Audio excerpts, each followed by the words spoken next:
All right, everybody, want to take a second to talk to you about an amazing sponsor. We have an amazing relationship with RayAllen.com. Ray Allen is a one-stop shop for everything dog, not just working dogs. Everything dog that you need, you can go down there, check them out, RayAllen.com. Awesome people. They got everything you need. Another one of our favorite partnerships is with Dogtra. They've been with us from the start. Great colors, great ball poppers, great GPS tracking. Big dog, small dog, bark collars, everything. I got everything like that they have at the kennel. We use it every day. Be sure to head them up, dogtra.com. Listen for the discount code later in the episode. Hey, guys, it's going to happen. August 16th through the 19th. HITS is coming back. The HITS Canine Conference in Orlando, Florida, August 16th through the 19th. Get on there. It's the biggest, the best. Check it out. HitsCanine.net. HitsCanine.net. Get registered now. Take the guesswork out of making sure you're feeding your working dog correctly by using Kinetic Dog Food. Hit them up at kineticdogfood.com and look them up on the Instagrams at Kinetic Dog Food. Take all the guesswork out and do it right from the beginning. We love Horizon Structures. Dude, this stuff is so awesome, man. You can get online. You can talk to them. You could build it you want from mild to wild. They'll come bring it to your place, set it down on your pad, hook up your power, hook up your water, and you can put dogs in it that day. If you don't believe me, check out some guys like Justin Rigney's got a great setup there. Ask him. Check him out, horizonstructures.com. All right, everybody, Working Dog Radio. We are back broadcasting the bite. As usual from Canton, Ohio, I am Eric Stambro. And from Tulsa, Oklahoma is Ted Summers. Ted, what's up? It's going to snow finally. So I'm not super stoked about that, but it's really weird. Like I've flipped, right? So my landlord has gotten all of our drywall done and stuff. We've been rocking and rolling. It's been nice in the kennel. So during, the holidays, we had a bunch of pets come through. So we haven't recorded in like a month. We knocked out a bunch of episodes. Speaking of which, I want to stop for a second. The episode that was before this one was Steve White.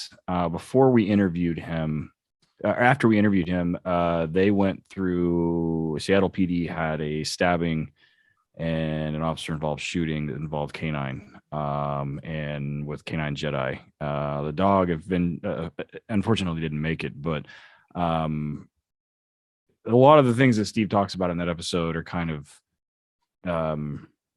you can listen to that episode and then kind of hear like what's going on in the background, but it sucked. It's a shit sandwich for sure.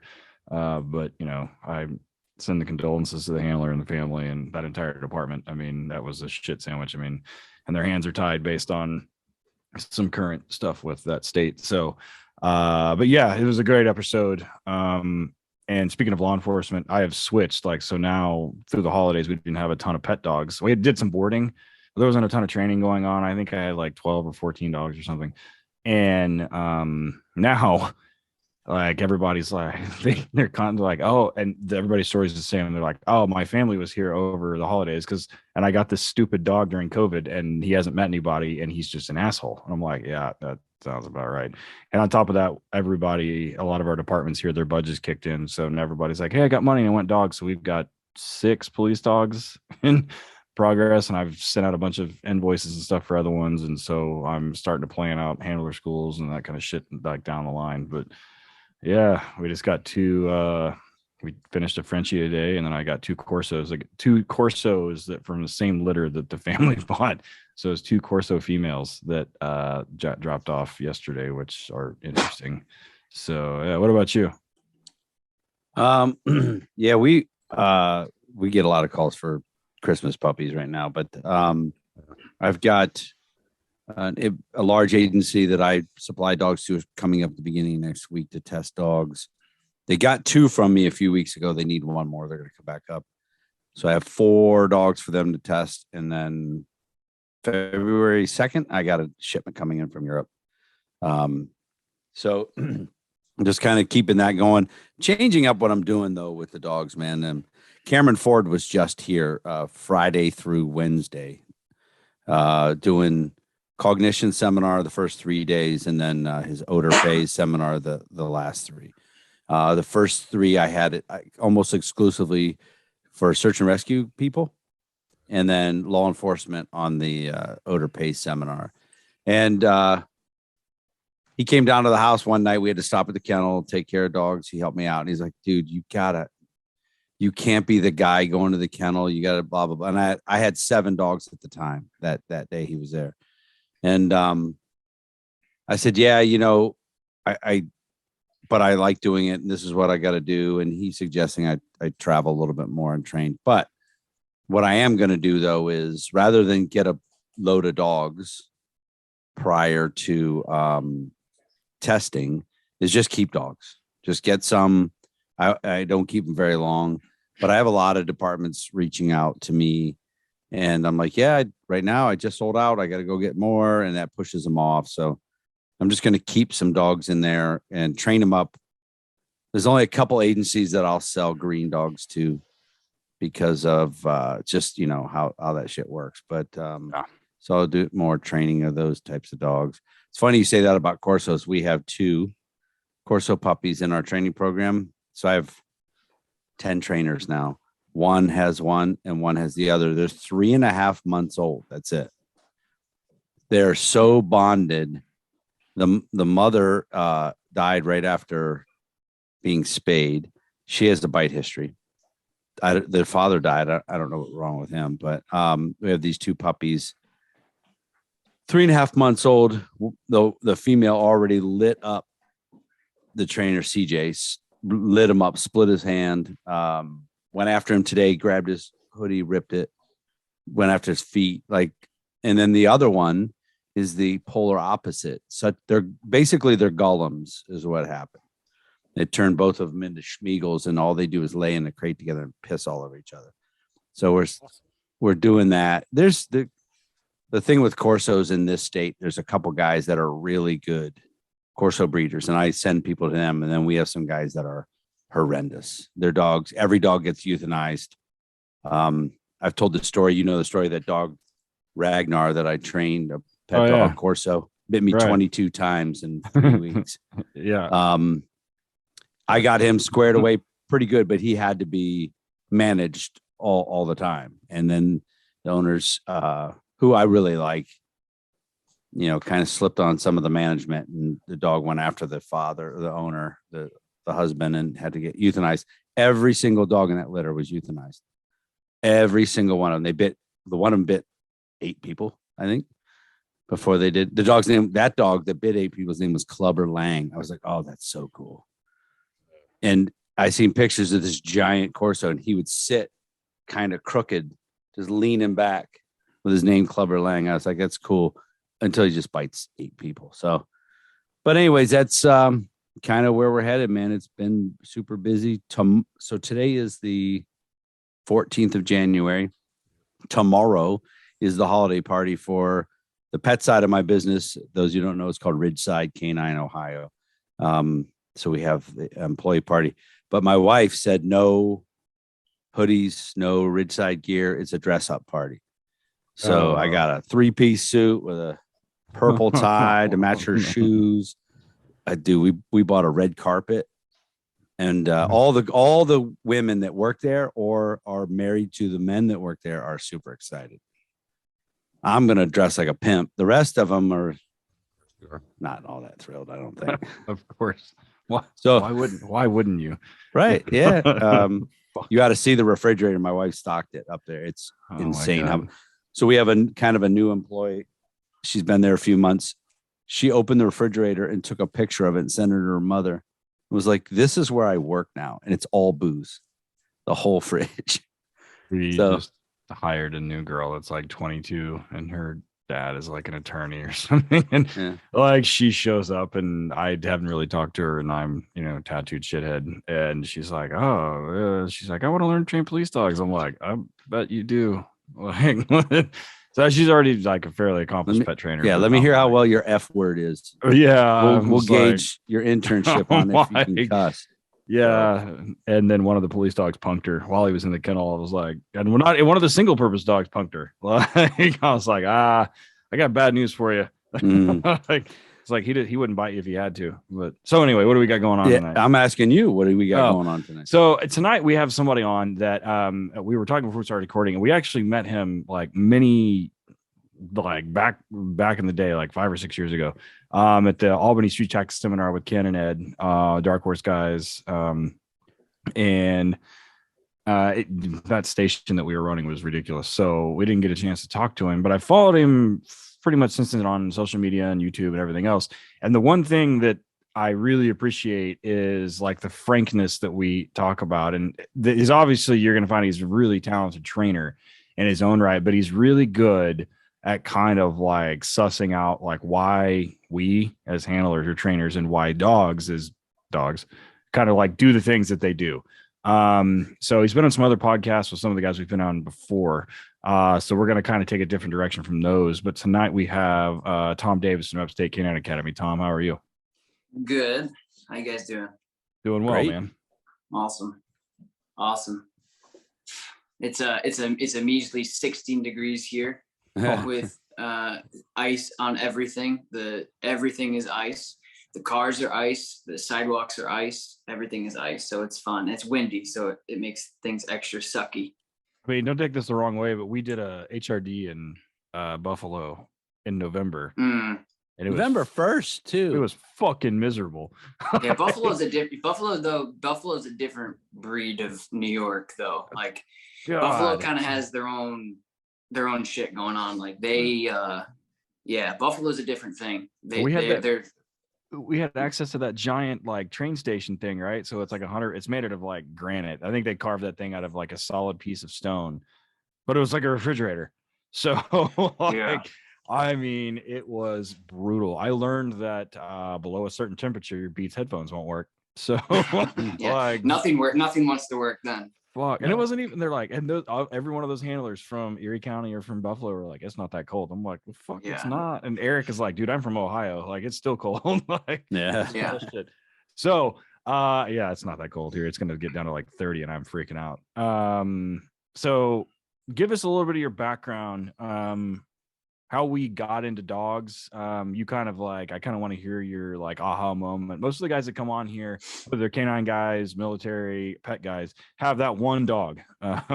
We talked to some of the guys from Primal Canine way out on the West Coast, and Mike Jones had that he had that one dog, right? So kind of give us your like background and then give us like your aha moment. You're like, oh shit, like I'm actually not bad at this. Yeah, for me, it was like a lot of other people who work with dogs is, we all love dogs and we've been working with them since we were little kids, right? And I remember we lived in Southern Indiana for a while, and my dog at the time, I was young, super young. I was probably like 3 or 4. And this dog had a litter of puppies and it was snowing. And I remember like we went out and we were getting all these puppies in, and I was just so little. It's like one of the first memories I have of like dogs and me being just enamored by dogs. I just love that. And I'll never forget that. I mean, how many things do you remember when you were that young? Not many, if any. I don't remember anything else from that age. And so for the longest time, I just always just remembered dogs, loved dogs. Parents split up. All I had was dogs. Mom worked full time. Dad moved away. So really dogs were just a big part of my life. Like a lot of other people, I think, that work with dogs now. I don't think anybody works with dogs now that don't have a passion innately from day one. And so, like a long story short, and how I started working with dogs professionally is just bounced around a little bit, trying to figure life out like everyone else. And I didn't want to do college. I didn't like the idea of somebody telling me how much money I could make, or, where I was going to work, or when I had to clock in and clock out. That was miserable to me. So I kind of bounced around a little bit. My mom kicked me out because I didn't want to go to college. So I lived in friends' houses, couches, tried to, just figure shit out. And then I got a job, and then I moved back in with my mom, and then I got a Saint Bernard puppy. And then my mom kicked me back out. And I'll never forget. She said, we're not having a dog in this house that has to back his way out of a room. I said, okay, touche, fair enough. So, that whole thing, I was just bouncing around and saved a bunch of money, had this Saint Bernard. I was working like line cook at Applebee's, just trying to make ends meet, paying a bunch of money for an apartment by myself. And he was like the cutest thing ever, like a baby Saint Bernard puppy. Saint Bernards, like most puppies, they're just cute as hell. And I was on my way over to my buddy's house. And I was like, man, I want to show you your kid siblings. He has like 2 younger brothers and sisters. And this puppy was like 6 months old. So he's probably like the size of a normal medium-sized dog, like a lab, but he's only 6 months old. And I pulled up and he went and got his brother and sister and his mom and his dad. I said, wait till you see this dog. He's so cute. And I went into the back of my car and I grabbed him and he was blue, completely blue. His lips were blue. His nose was blue. His whole face was blue. And so I was like, what the? So I grabbed him and I like flopped him on the ground and he was just lifeless.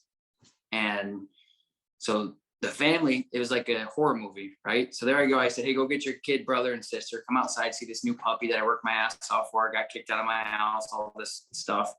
Mom and dad were out there. And I was like, he's dead. He's dead. And they're like, what? I'm like, he's dead. My puppy's dead. And there's like this little cute, well, not little, but this puppy St. Bernard just laying on their garage floor, dead, blue. Right. And I'm like, what the? I was freaking out, of course, naturally. So we loaded him up in the car, rushed him down to the ER or whatever. He was dead. And so from there, that's kind of, I started working with dogs shortly after that because I worked so hard to give this dog like a decent life, get him an apartment. I don't want to live in a tent. I was living in a tent for a little bit at my friend's house and I didn't want to live in a tent with this dog because this dog didn't ask to live in a tent, although he probably would have loved it. So, I just didn't get to spend a lot of time with him and I felt terrible. And so I was like, from that moment, I was kind of brainstorming on how shitty that was. And I said, well, I want to take care of dogs because this dog didn't get the best life starting off. And so I started my own dog walking company.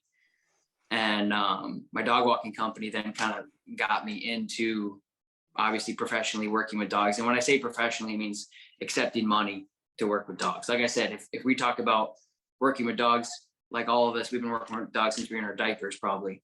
But that's when I started like taking money, walking dogs for $15, $20 for a half an hour walk while people are at work. And what ended up happening and kind of shaping who I am today with behavior modification is I was working with the misfits. I was working with the dogs that couldn't go to daycare because they were jerks or whatever, right? So I, worked with a lot of misfit dogs and kind of got my teeth really sharpened on that. I did that for about 5 or 6 years, didn't make any money, ate peanut butter and jelly sandwiches for a very long time, drove a truck that was so beat up and shitty that I couldn't go on the highway to get to my clients. I'd take all the back roads because I couldn't afford anything else. So it was just one of those stories, rags to riches type thing in a sense of like not really knowing what I wanted to do to then being very confident in what I like to do. So I really just kind of figured out my life through working with those types of dogs. I figured out how to run a business. I figured out how to work with clients. I figured out social media in the beginning when Facebook and Instagram started getting popular. And, just having that dog walking business, I just busted my ass, just hardcore, trying to make some money when I was young. And as far as like an aha moment, I don't remember off the top of my head if I had a dog that I was working with and I had an aha moment, but I remember, actually I lied. There's a couple. I remember I after working with all the dogs, I probably did dog walking before I offered training for about 4 or maybe 5 years. And one of my clients said, hey, I have this dog that you're walking, and interesting enough, nobody else can really walk this dog. I don't understand how you can do this. I've hired a trainer can't help, whatever. And I said, well, here's what's going on. Here's what I think's happening. I don't have any problems. I can show you, I guess. So she wanted to pay me and I wouldn't take any money. And she's like, that was pretty impressive. So I helped her with her dog. And from there, things kind of started rolling into like, she told her friends and then her friends told her friends. And I told people like, I'm not a trainer.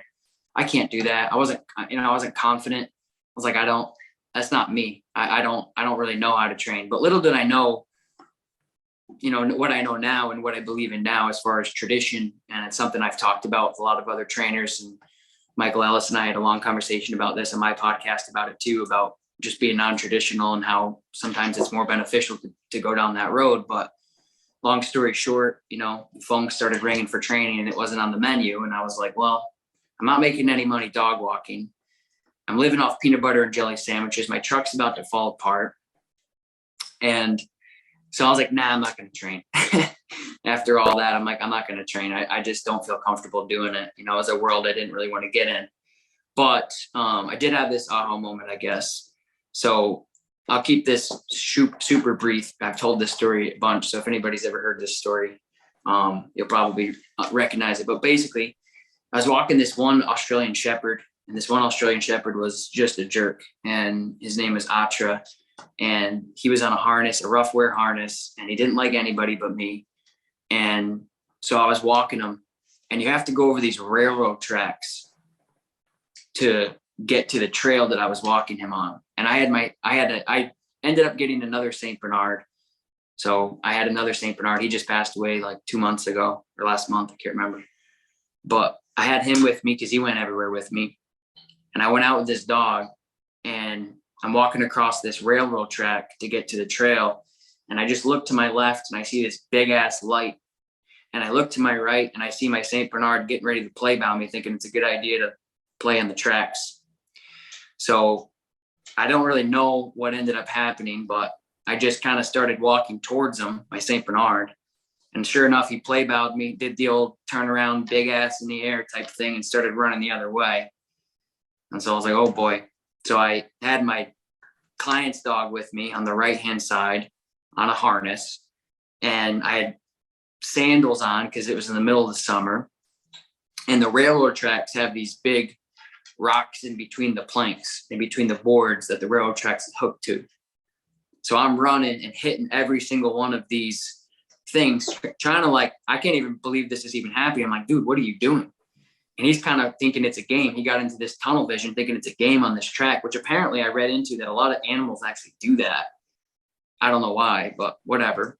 So then I look to my left, and this freaking light is getting closer. And I'm like, okay, that's a train, and it's coming towards us. So I'm running, I'm calling, I'm yelling, I'm getting ripped off the tracks because as the train behind me is getting closer, the dog in my hand is trying to get away.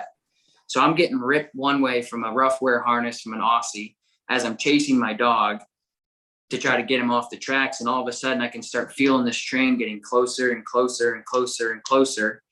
And I just remember looking behind my shoulder, seeing this light super close.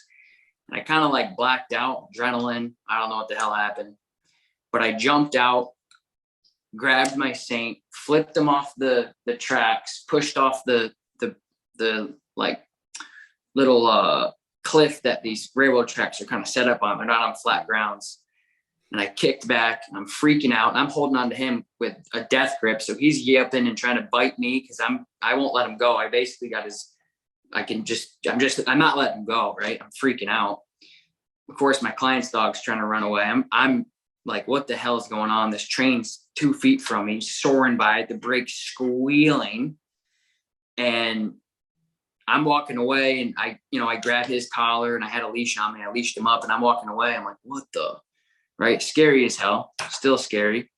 And I just hear this, hey, hey, hey. And I look back, and from what I understand, I would assume it's the conductor or whatever, the guy that's running the freaking train, and he's got a clipboard. He's like, are you all right? And I'm like, dude, you tell me, bro. I'm freaking out. I don't know what just happened. Oh, shit. Yeah, and he's like, well, you look good. And I'm like looking over myself because if I were like hurt or whatever, I wouldn't have known because the adrenaline was pumping. Because I had the Superman, my dog, off the railroad track. It was like an action movie. It was crazy. He said, well, let me put it to you this way. We got a cow pusher in the front of our train. And once we can't see anything past that cow pusher, there's a couple seconds before we hit it. And you were in that area that we thought. And so I'm like freaking out. I'm like, okay, don't like, I'm freaking, right? And I'm like, okay, well, I think I'm okay. I think I'm in shock. I don't know. So he goes, well, I guess I won't need this death certificate. I'm glad you're alive. And he walked away because he had a death certificate. He thought he hit me and probably my dogs. And so I made a decision, like my St. Bernard passed away before. And then this dog, I made a decision to risk my life to save him or just what, I don't think I could have went through that tragic shit again at that early age. I didn't have much. Family split apart. I still have a great relationship with my mom, great relationship with my dad, but just, I was just a young kid trying to figure shit out. And my dogs were all I had, and that's all I've ever had. And I just couldn't let my dog get hit in front of me. So I risked my life, got him off the tracks. And then after that, this is kind of my I guess my real aha moment after really getting to help people a little bit with training. After that, I said, I never want that to happen again. That was the scariest shit in my life. And I Googled off-leash dog trainer near me, or off-leash dog training or something. And that's where I met my now friend, Janine Lazarus. She's based out of West Virginia. And I reached out to her and I said, hey, my name's Tom. I have a local dog walking company, and I just had an incident with my St. Bernard, scared the shit out of me, almost died. I'm like, shaken up by it. I'd really like to learn what the e-collar is about. I read your website. It sounds great. That was my first introduction to e-collars. I knew nothing about it really. And so I was like, hey, this sounds great. And the way that she put it together, and I was like, this is awesome. Hell yeah, let's do this.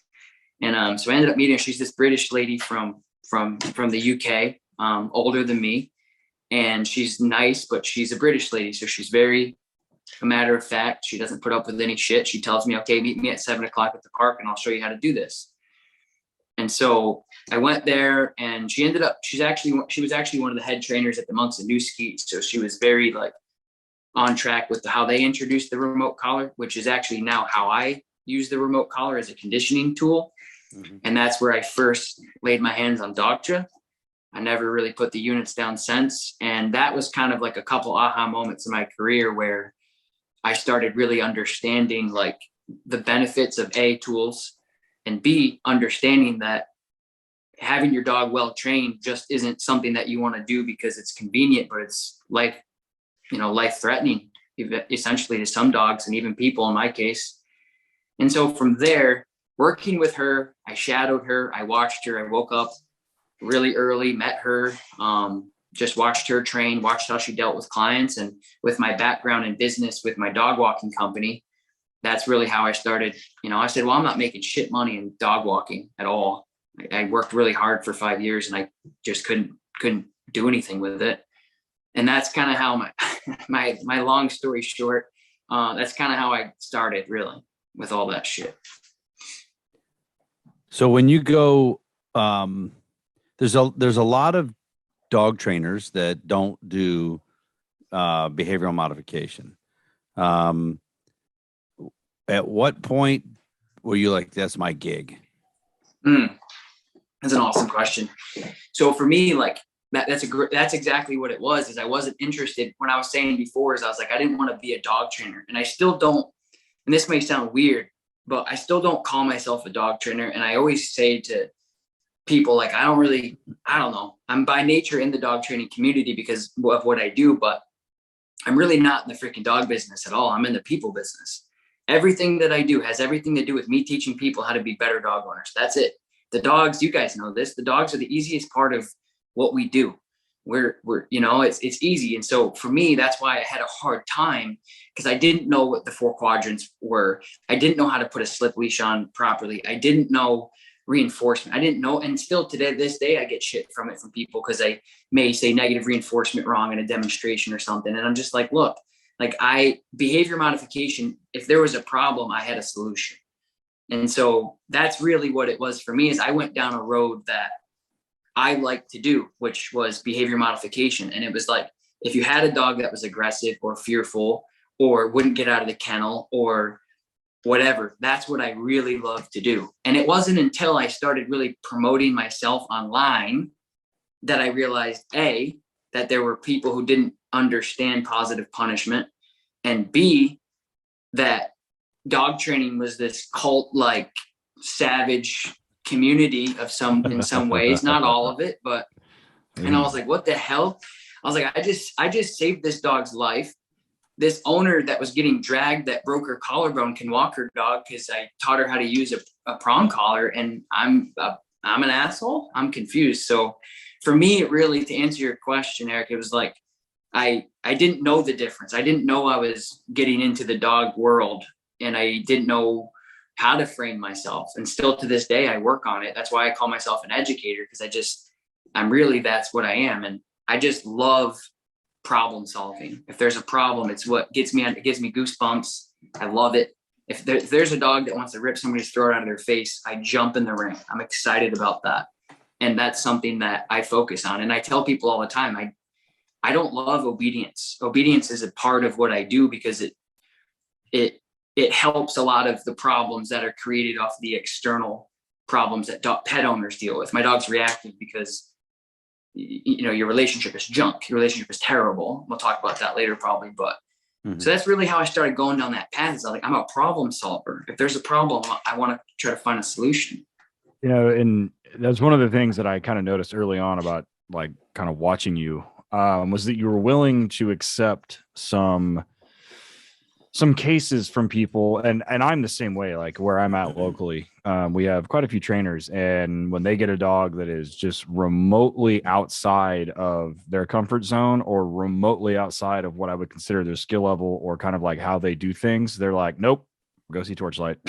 They're like, not my thing, not my. And I know all of them or most of them, and I have a working relationship with a lot of them. I know some of them personally, and you know, we make a decent amount of money from dealing with what I would call behavior modification. We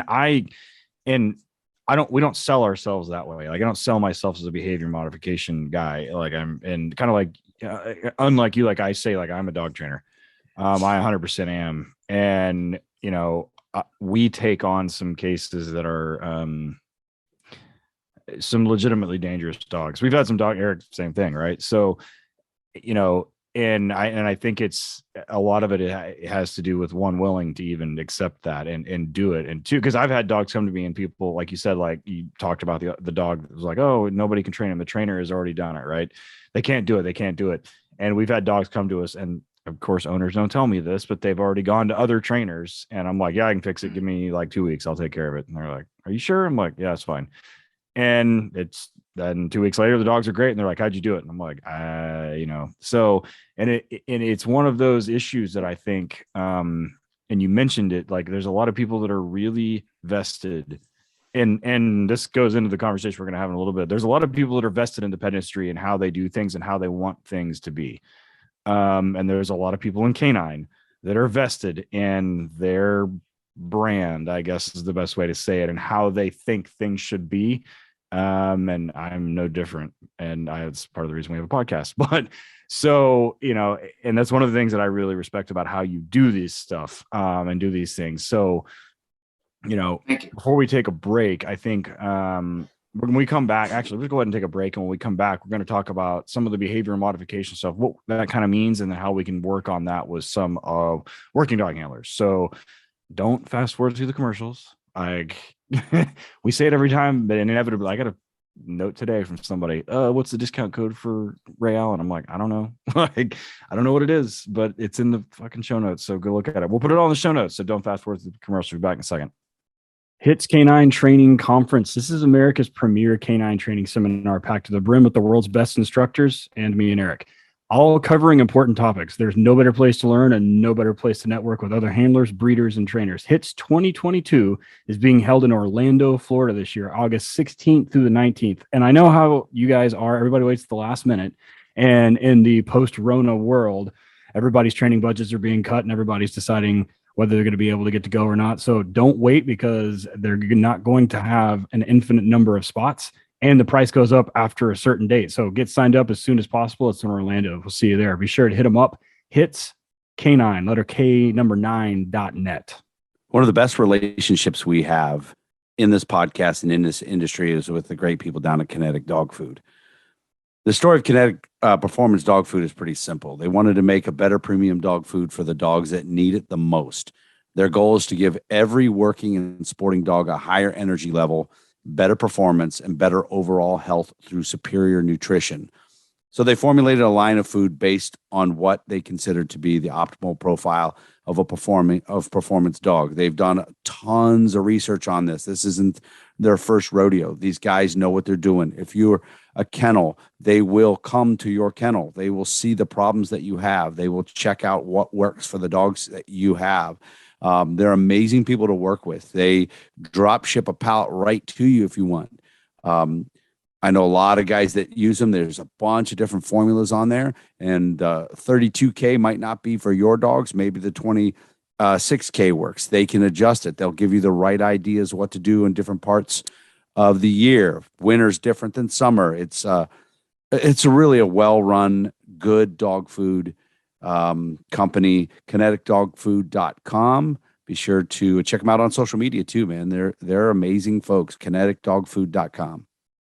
By now, you've probably all heard my story at least once. I'm usually getting tagged by dogs or hurting myself. So this next product is like near and dear to me because I actually use it. Quick Turn by Vet Care.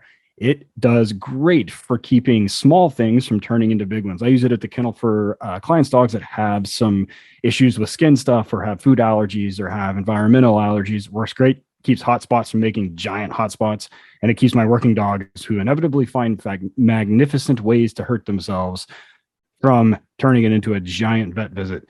Stops little issues from becoming big ones. So it comes in a spray, it comes in an ointment, it comes in a dressing. It's great for creating a protective barrier and promoting wound healing. You really only have to use it like once a day. So there's no reason not to have it in the vehicle. Since it's temperature stable, you don't got to worry about it getting hot, getting cold, or anything like that. So put it in your first aid kit or put it in your cabinet. Vetcare.us on the internet. Quick Derm by Vet Care on on Instagram and on Facebook, and then hit them up with the discount code 10WDR for 10% off your first order. So my entire time that I was a handler or a trainer in law enforcement, the cars at my department, in the departments that I trained, all had American aluminum accessory kennels in the cars. Different cars, man. Dodge Chargers, all Ford models, some Chevys, SUVs, cars, everything. We loved American aluminum accessories. It's a great product, a great company. They've been serving canine law enforcement community for over 20 years. If you check out their website, EZ, that's the letter Z, EZWriterOnline.com.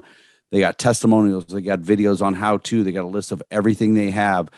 Just today, we made a post on the Working Dog Radio social media showing a dog that survived a really bad crash because of the American aluminum kennel in the back of the car. Check them out online, guys. EZWriterOnline.com. Just let them do their thing, man. Whatever car you got for your work, your patrol car, get a hold of them, American aluminum accessories, and get the best in the business. Next up comes training courses online from our friends down at Highland Canine Training, Jason and Aaron Ferguson. So in the post-Rona world, training budgets have been getting cut. People aren't going to be able to travel, whether it be instructors or they be canine handlers and supervisors going somewhere else for training. So Highland has announced a lot of online training courses. One of those that sticks out to me is their police supervisor canine course. And it's no secret that one of the problems with canine tends to be some of the supervision issues. This course is specifically designed for administrators and covers utilization as well as liability and FLSA issues. The course can be taken at your convenience, and you'll receive a certificate of completion at the end. When you go to Tactical Police Canine Training, that's letter K number 9, training.com, and use the discount code WDR30, you'll get 30% off of that course. All right, we are back. Working Dog Radio, broadcasting the bite with Tom Davis, talking about not being dog trainers, but being people trainers. So before we left, we were talking about how Tom doesn't really view himself as a dog trainer, and you're still reluctant to use that term. And yeah, I just think it. There's gonna be people who listen to this and they're like, "That motherfucker's lying." Like, no, yeah, like, no, and I get it all the time. I get it, and I'm not trying to say I'm not a dog trainer, but at the same time, I am. I'm just trying to remove myself from the toxicity that the dog training community provides because there's just too much of it, and so I just try to, instead of just trying to fight people tooth and nail about everything, I'm like, look, I'm out. I'm out. I'm out. Like, I'm not interested in arguing about, who's got something bigger in their pants.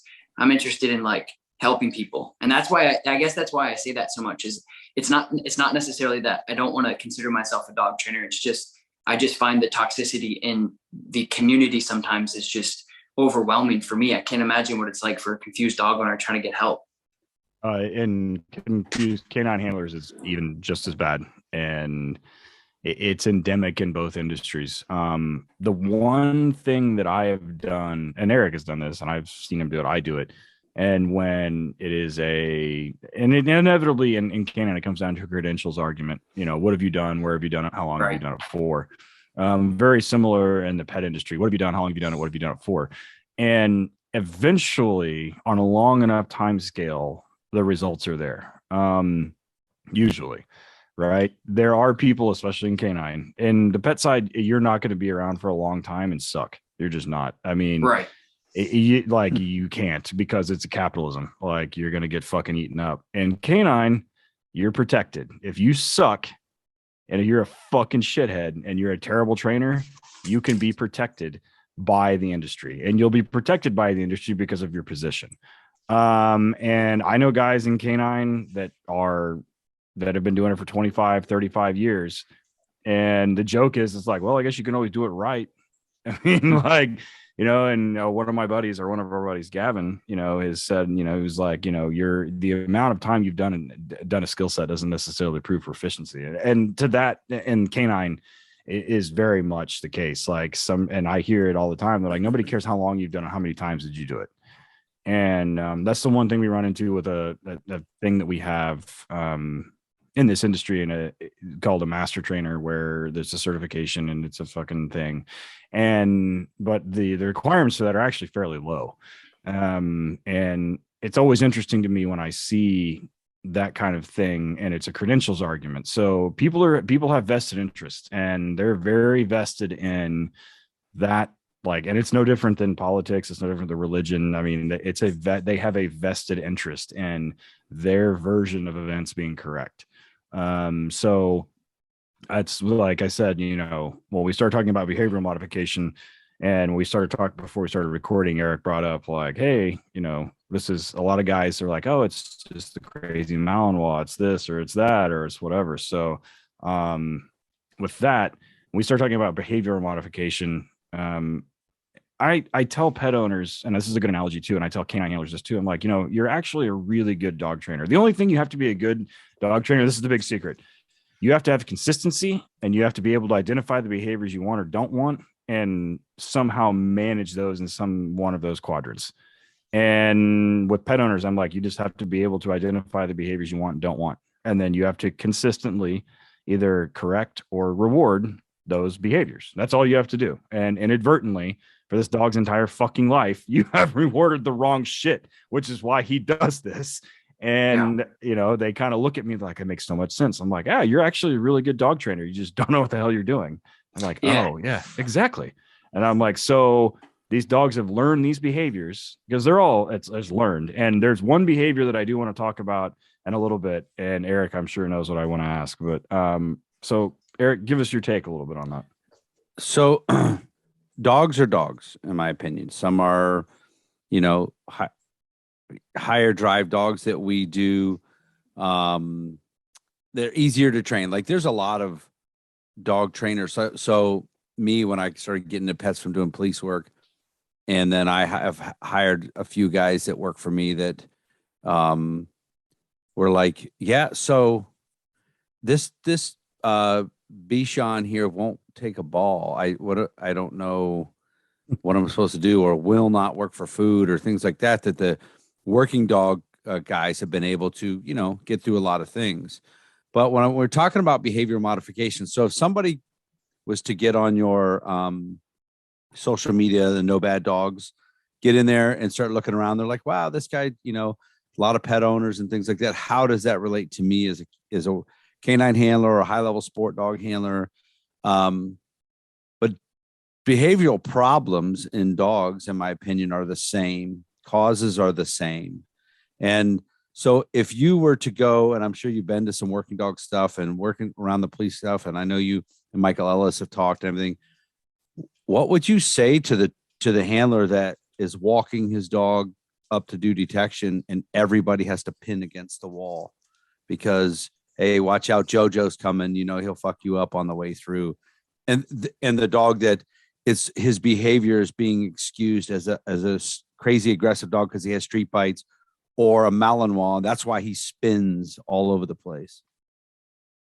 Yeah. And it's hard because you guys are like so involved with the working dog stuff. So for me, as an outsider, if you will, into the behavioral game of the working stuff is, obviously we can take a deep dive into genetics and where the dog came from and all that stuff. That's a whole different conversation. But I think a lot of it too, from what I understand, and some of the newer handlers that I have dealt with, is it also becomes almost like it's part of it where they think like, oh, I have the canine dog that, okay, I'll back up. So, guy that we know, Chris, that you guys know, Chris and I, we were in a partnership together, and we imported a dog and we trained it. We sold it to a local police department in the Boston area. And Chris was like, the department that's buying the dog just wants to see the dog's hunt drive. I'm like, okay, but we just bought this dog knowing that he's already on hidden sleeves and all that stuff. They don't care. They don't even want to see. They're not interested in any of that stuff. Like, we're already in all this passive work, and like the dog's like ready to go. And they're like, yeah, he just wants to see him chase a ball through tall grass. I'm like, okay. Okay. So we sell the dog, and we actually meet up with the handler. He's a younger gentleman, and we're talking, and I don't know what we were talking about, but he says, yes, my first dog. I'm like, oh, this is exciting. Like, this is going to be fun for you. I'm excited for you. You know, that's going to be great. I'm like, so, you know, what's your experience outside of this, and blah, blah, blah. And this blew my mind. And I'm like, yes, he's a beautiful dog. Like, I'm sure you can handle it. You know, you probably love dogs, right? You know, as a canine handler now. And he's like, no, this is my first dog. And I'm like ever? He's like, yeah. And I know this dog that we built up, and he's just a stud of a German Shepherd. And I'm like, really? He's like, yeah. And I'm not in the, you know, I'm in the pet game. So I'm not, you know, it's part of the ecosystem of dogs. I want to always know how dogs tick. I don't care if they're doing rally obedience or they're doing apprehension. I always find it interesting. So I was really taken back by that. But I think what ends up happening is I think it's an ego thing. It can be, where people get out this dog that is trained to bite the bad guy. But I also don't think that dog handlers get, and I know you guys know this, dog handlers don't get a fair opportunity to understand the whole game, the whole system, that the dog that's biting, I mean, and don't get me wrong, there are some asshole dogs that just love biting. They're addicted to it. Like, they love the fight. You know, there's dogs out there like that. You get like a solid KNPV line that comes in, and they're just, you know, they love that stuff. But then you get just like a really nice, well-bred, active working dog. And it's a game, you know, it's the whole game of building the dog up on a tug and blah, blah, blah, blah, blah, blah. And I think handlers, when they, in this particular case, this guy was terrified of this dog, because we sent him videos of him doing passive work with Chris and hidden sleeves and all that stuff. And he's terrified of the dog. I'm like, you got to understand that this dog was doing that out of like obsession over a toy. Like, he wasn't hurting Chris because he didn't like Chris. He was doing. So that's one thing I really never, that took me back. And I want to reflect on that, on this topic, because my point is if the guy thought that the dog was actually aggressive because he was pushing into a bite and Chris was screaming, right? And the guy probably thought the dog was aggressive. And so I think it's this thing that once they go through the academy and they go through the training, maybe they get to know the dog a little bit. And now they're doing great, and the guy knows what he's doing, and it's awesome. But it just took me back that the guy never had a dog. And I just never knew that was a thing in the police division, that it's kind of a lotto that you get a dog. And I think when somebody gets like a police handler gets the dog out, they do have a responsibility. They have a specific task that they have to do, and they have to go in there and keep everybody safe. I mean, ultimately, that's the end of the day. Everybody wants to come home and be safe, right? And I think a lot of it is some people just feel that the dog is supposed to be an asshole to everybody because he doesn't like the bad guy. And so, as you guys know, as you're developing working dogs or police dogs, and it doesn't matter if it's a dual purpose dog or single purpose dog or whatever, is just the development. I think handlers aren't involved with enough of the development. You guys are developing dogs. You're selling it to the department. The department gets the dog. The handler gets the dog, and now the handler thinks like, okay, this dog is now on the force to be a jerk or whatever.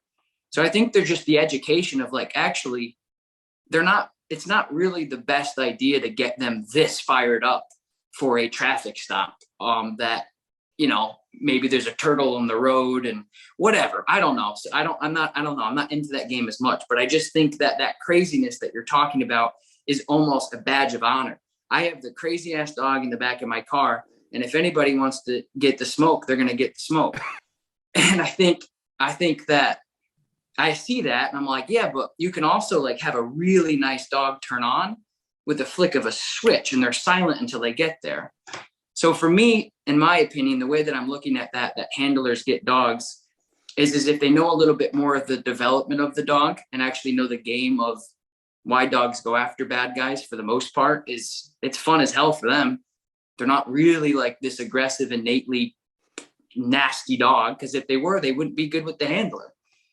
But that's just getting granular on. Of course, there are some dogs that aren't good with their handler too, but I don't know. That's just kind of my 2 cents with it, is I think it just becomes this thing in law enforcement that if you have a canine, it's an asshole, and it's got to be, and it's got to be wild. And you gave me a perfect segue, because that's kind of like where we're going next with the handler thing. But, you know, you kind of like summarize really quickly what, and we've said this before a lot, like Eric and I live in a bubble, right? Like, I mean, we do a lot of pets, but we also do a lot of canine, and it's a super specialized like skill set within law enforcement. And it's even within training, even within dog training, is a very specialized skill set as well. And so Eric and I and guys like us, a bunch of them have been on the podcast more than once, get really good at doing a lot of the same things over and over and over again. And kind of what you're describing is the misconception of what these dogs are, what they're not. 110%. There are some dogs that are just fucking dickheads, and right. they will bite people, and they do not need a reason. I got a couple now, but they're social in a sense that I can have them out and around, and they're not going to bite me. But I mean, at one point they would, but you know, and right. You know, you hit on something too, where, you know, you guys did a lot of work. You and Chris did a lot of work on this dog to do passive work and everything else. And if he's going to Boston, or if he's going to the Boston area, I'm sure he went to Troy school. And so they have to go through that big ass long school. And so the dog probably did really well in school. But there's a preloading, and this is not our fault. There's a preloading on dogs to come from Europe on excessive amounts of bite work. I have a dog right now that I got I get that motherfucker out and he is on fire. He's trying to nuke anything and everything and everybody that is around, because for his entire fucking life, every time he's been gotten out, they back tie him and they do bites with him, and they do it so they can sell him. I was gonna say sell it. Yeah. So then they get to a trainer and I'm like, I got to teach this motherfucker how to down. Like, I got to teach him to chill. I'm like, stop. And so it's this misconception, and that's how they pick dogs. So we're fighting a battle of how departments and trainers and have selected dogs in the past and how they select them now. And we're really talking about the battle between what we feel a good police dog is, or what needs to be. And like you said, there's a lot of people that get these dogs and they want drive, and they get one that has that. They get a dog that has enough drive for 3 goddamn dogs, and they're like, he's too much. I'm like, well, I mean, what you fucking asked for. So yeah. I mean, like, you know, you got to do some drive capping exercise. You got to do this, you got to do that. So in that same vein, you mentioned it, like, there's some dogs that are not good with handlers. Eric and I both kind of have a reputation for taking dogs that have had a problem with their handlers in the past and smoked them, and being able to convert them. So on the working dog side, I would say we do what we would call behavior modification on the canine side. I've taken some dogs that have bite histories with handlers, and have successfully trained them without getting smoked. There's been a couple of close calls, but without getting smoked. Eric's the same thing. And then deploying those dogs to the department, and them having successful careers, not biting handlers, biting the correct people, and working. So when we start talking about handler aggression, I'll just kind of go out on a limb, and I'm about 100% convinced that it's a little bit genetic, but it's also created. It's 100% created. And the ones that I've seen, with an exception of 2 that stand out to me, but the handler aggression is created in my mind. So, and it's something that's kind of unique to canine or to like this type of like biting sport dogs. Like you don't see fucking labs that are like super handler aggressive with. I mean, they're leash reactive to other people, but like if you correct them, they don't turn and smoke you, or they don't turn on you in frustration or whatever else. So from your perspective, where does that come from? Well, yeah, without the genetics being a role, because that, it's just, that's why and I'll ask you a question after that I have in my head, but I think it's just two things is I think like I said before, like that, the particular handler that got this dog didn't have any experience. And I know they go through the academy for a reason, but how long is a normal academy?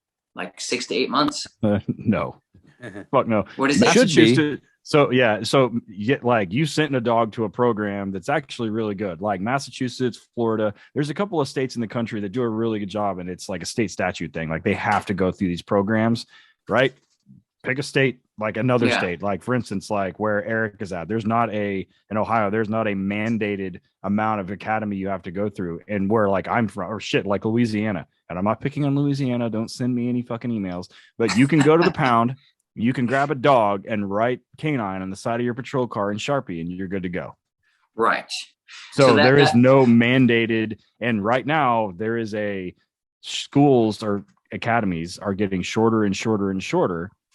And, and it's a money thing, and it's admins. It's admins saying, I don't have enough coverage to have, full staffing and send this guy to school for 6 weeks. You said 6-8 months. Yeah. I have no idea. We're lucky if we get a month. That's crazy. Well, I don't disagree. Yeah, there's my answer. But my other real answer is again, it's the same thing that we talk about a lot in our behavioral kind of conversations, I guess, is we talk about veterinarians giving behavioral advice and how much time that they spend in school going over behavioral advice.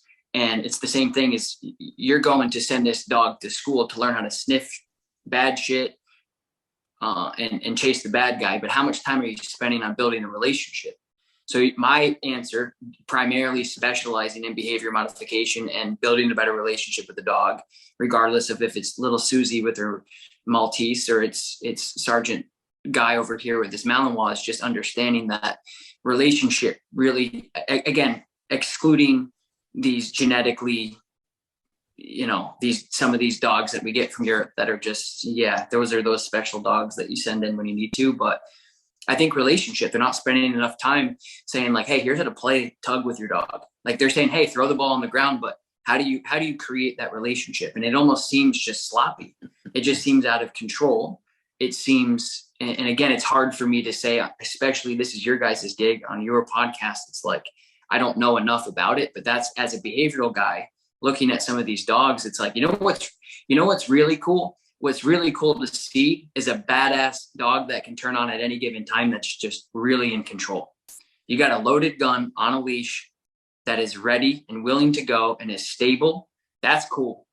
But a dog that comes out that gets fired up for no particular reason because they just don't have good desensitization skills, and the handler doesn't know how to calm the dog down because they're actually not a dog trainer. That's what I have a hard time understanding is, and some of these dogs are anywhere from $8,000 to $50,000, $60,000.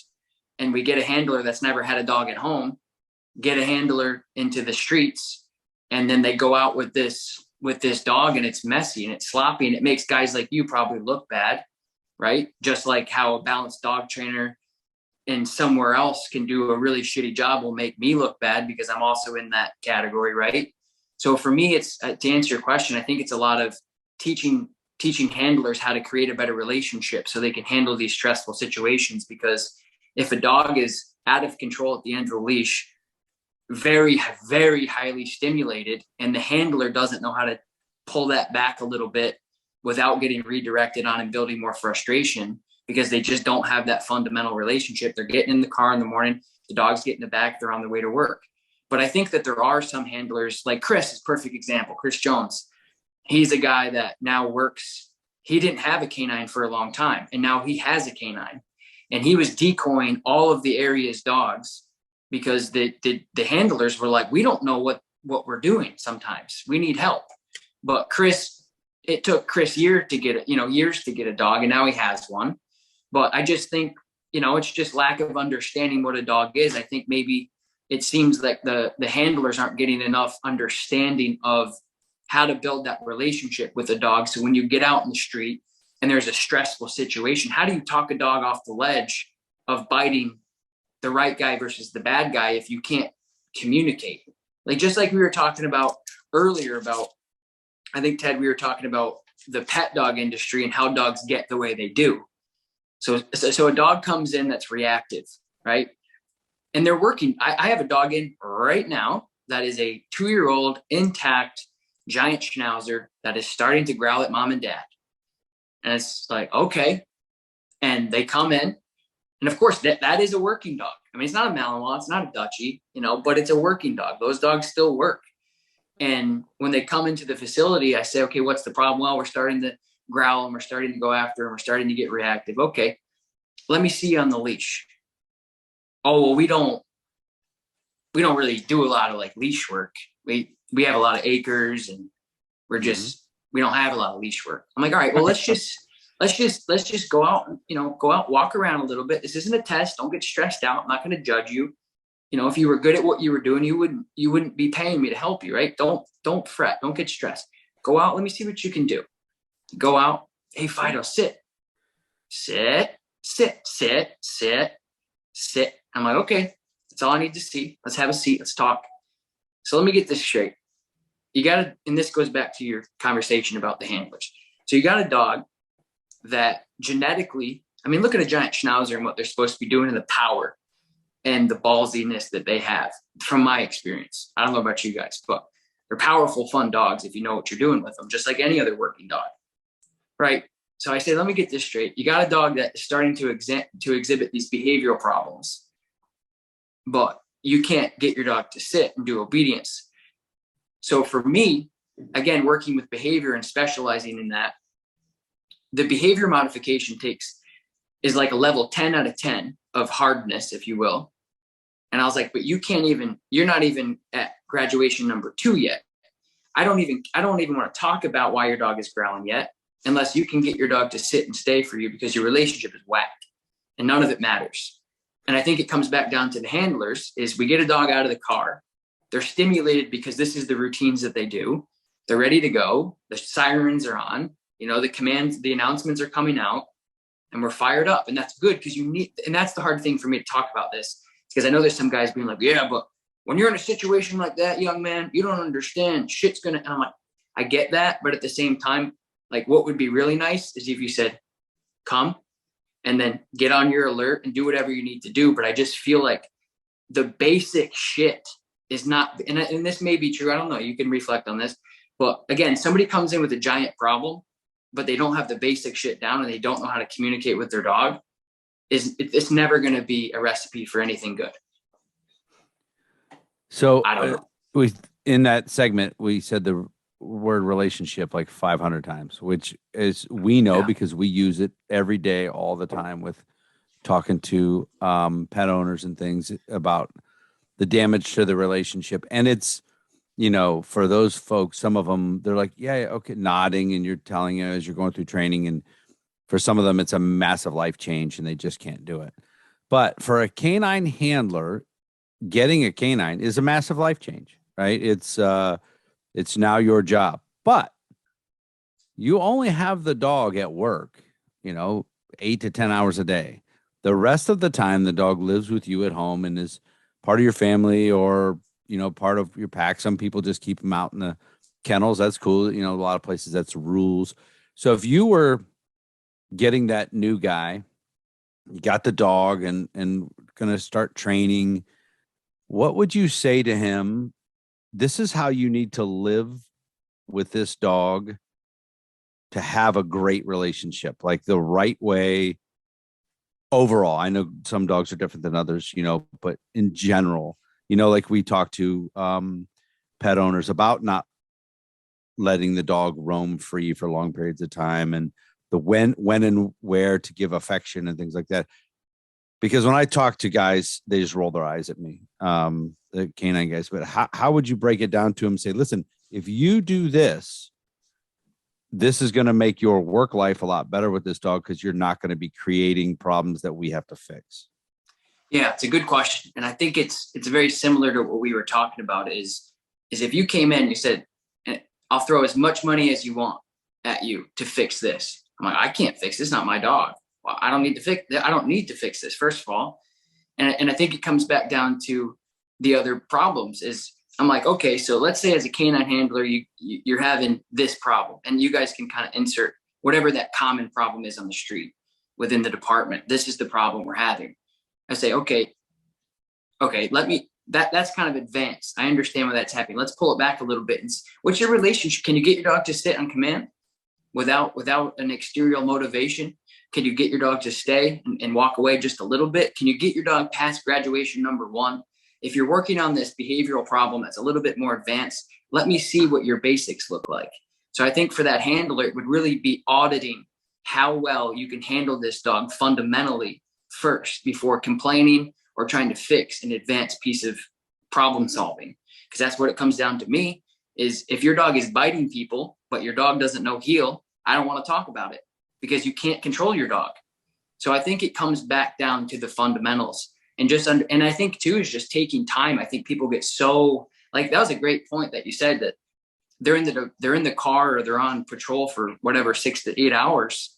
Well, the other part, like you have a huge responsibility for yourself, the department, your community to spend time to say, yeah, my dog went through training, but do I really have the best relationship with the dog? Can I down my dog on command without any, operant conditioning and any type of punishment, any type of motivation? Can I do the very basic things? And I think that I know for pet owners, it's one of the big, it's our bread and butter. Is people come in with a behavioral problem, but they can't get their dog to walk nicely on a leash. So I think just getting back down to the very basics of learning how to hand feed your dog.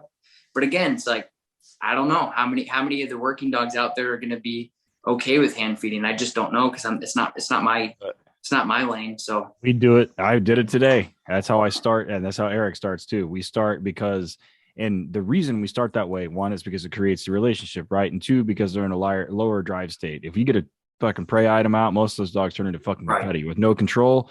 And then they've already been exposed to prey all the damn time. No, I start with food. Tracking I do with food because it's a super low prey. Obedience I do with food at first because I can get 9,000 fucking reps in without them trying to kill me. And so, you mentioned something that's really good. Like one thing that I yell at my pet owners about is they're constantly reinforcing behaviors in dogs that suck, right? Like the dog is anxious and they're like, oh, I'll save you. I'm like, no, fuck him. He's fine. He's not going to die. Like he doesn't need to be scared of trains. Like don't play on, obviously, as we just heard, don't play on train tracks. Yeah, that's stay away from the train tracks. Stay off train tracks. But on the other hand, like if a horn honks, you don't need to fucking freak out and run to the next county. You don't need to be scared of literally anything and everything. Canine handlers have the exact opposite problem. They're constantly, so all of these dogs are bred, selected, trained, and handled knowing that they're basically like the high school bully that's never lost a fight in their life. Right. So canine handlers are constantly fucking gassing their dogs up. And it's one thing that I can't fucking stand. Right. So with pets, they're not supposed to be like that. Right. Well, I mean, they are to an extent. Right at the right moment. Really. Right at the right moment. Right. That's what I mean. Right. Like where's go ahead. Sorry. Yeah, no, you're 100% right. So like with pet owners, they're like, hey, they think that they anthropomorphize it a little bit like, oh, there's a problem. So we try and console them. Right. Mm-hmm. And then with canine handlers, when a dog does something, the dog does anything, they're like, oh, good boy. And that's something left over from Eric's generation, like from the late 80s, early 90s, where they pray. Eric's like looking at me like, what the fuck, bro? Like it's, I can always tell somebody that was trained by somebody else that was trained in the 90s because they're constantly like, good boy. And I'm like, you can't even fucking see him. Shut up. Like he's not being good. You don't know if he's being good. And that doesn't mean anything anyway. And the constant need to talk to fucking dogs. Like he doesn't understand what you're saying. Shut up.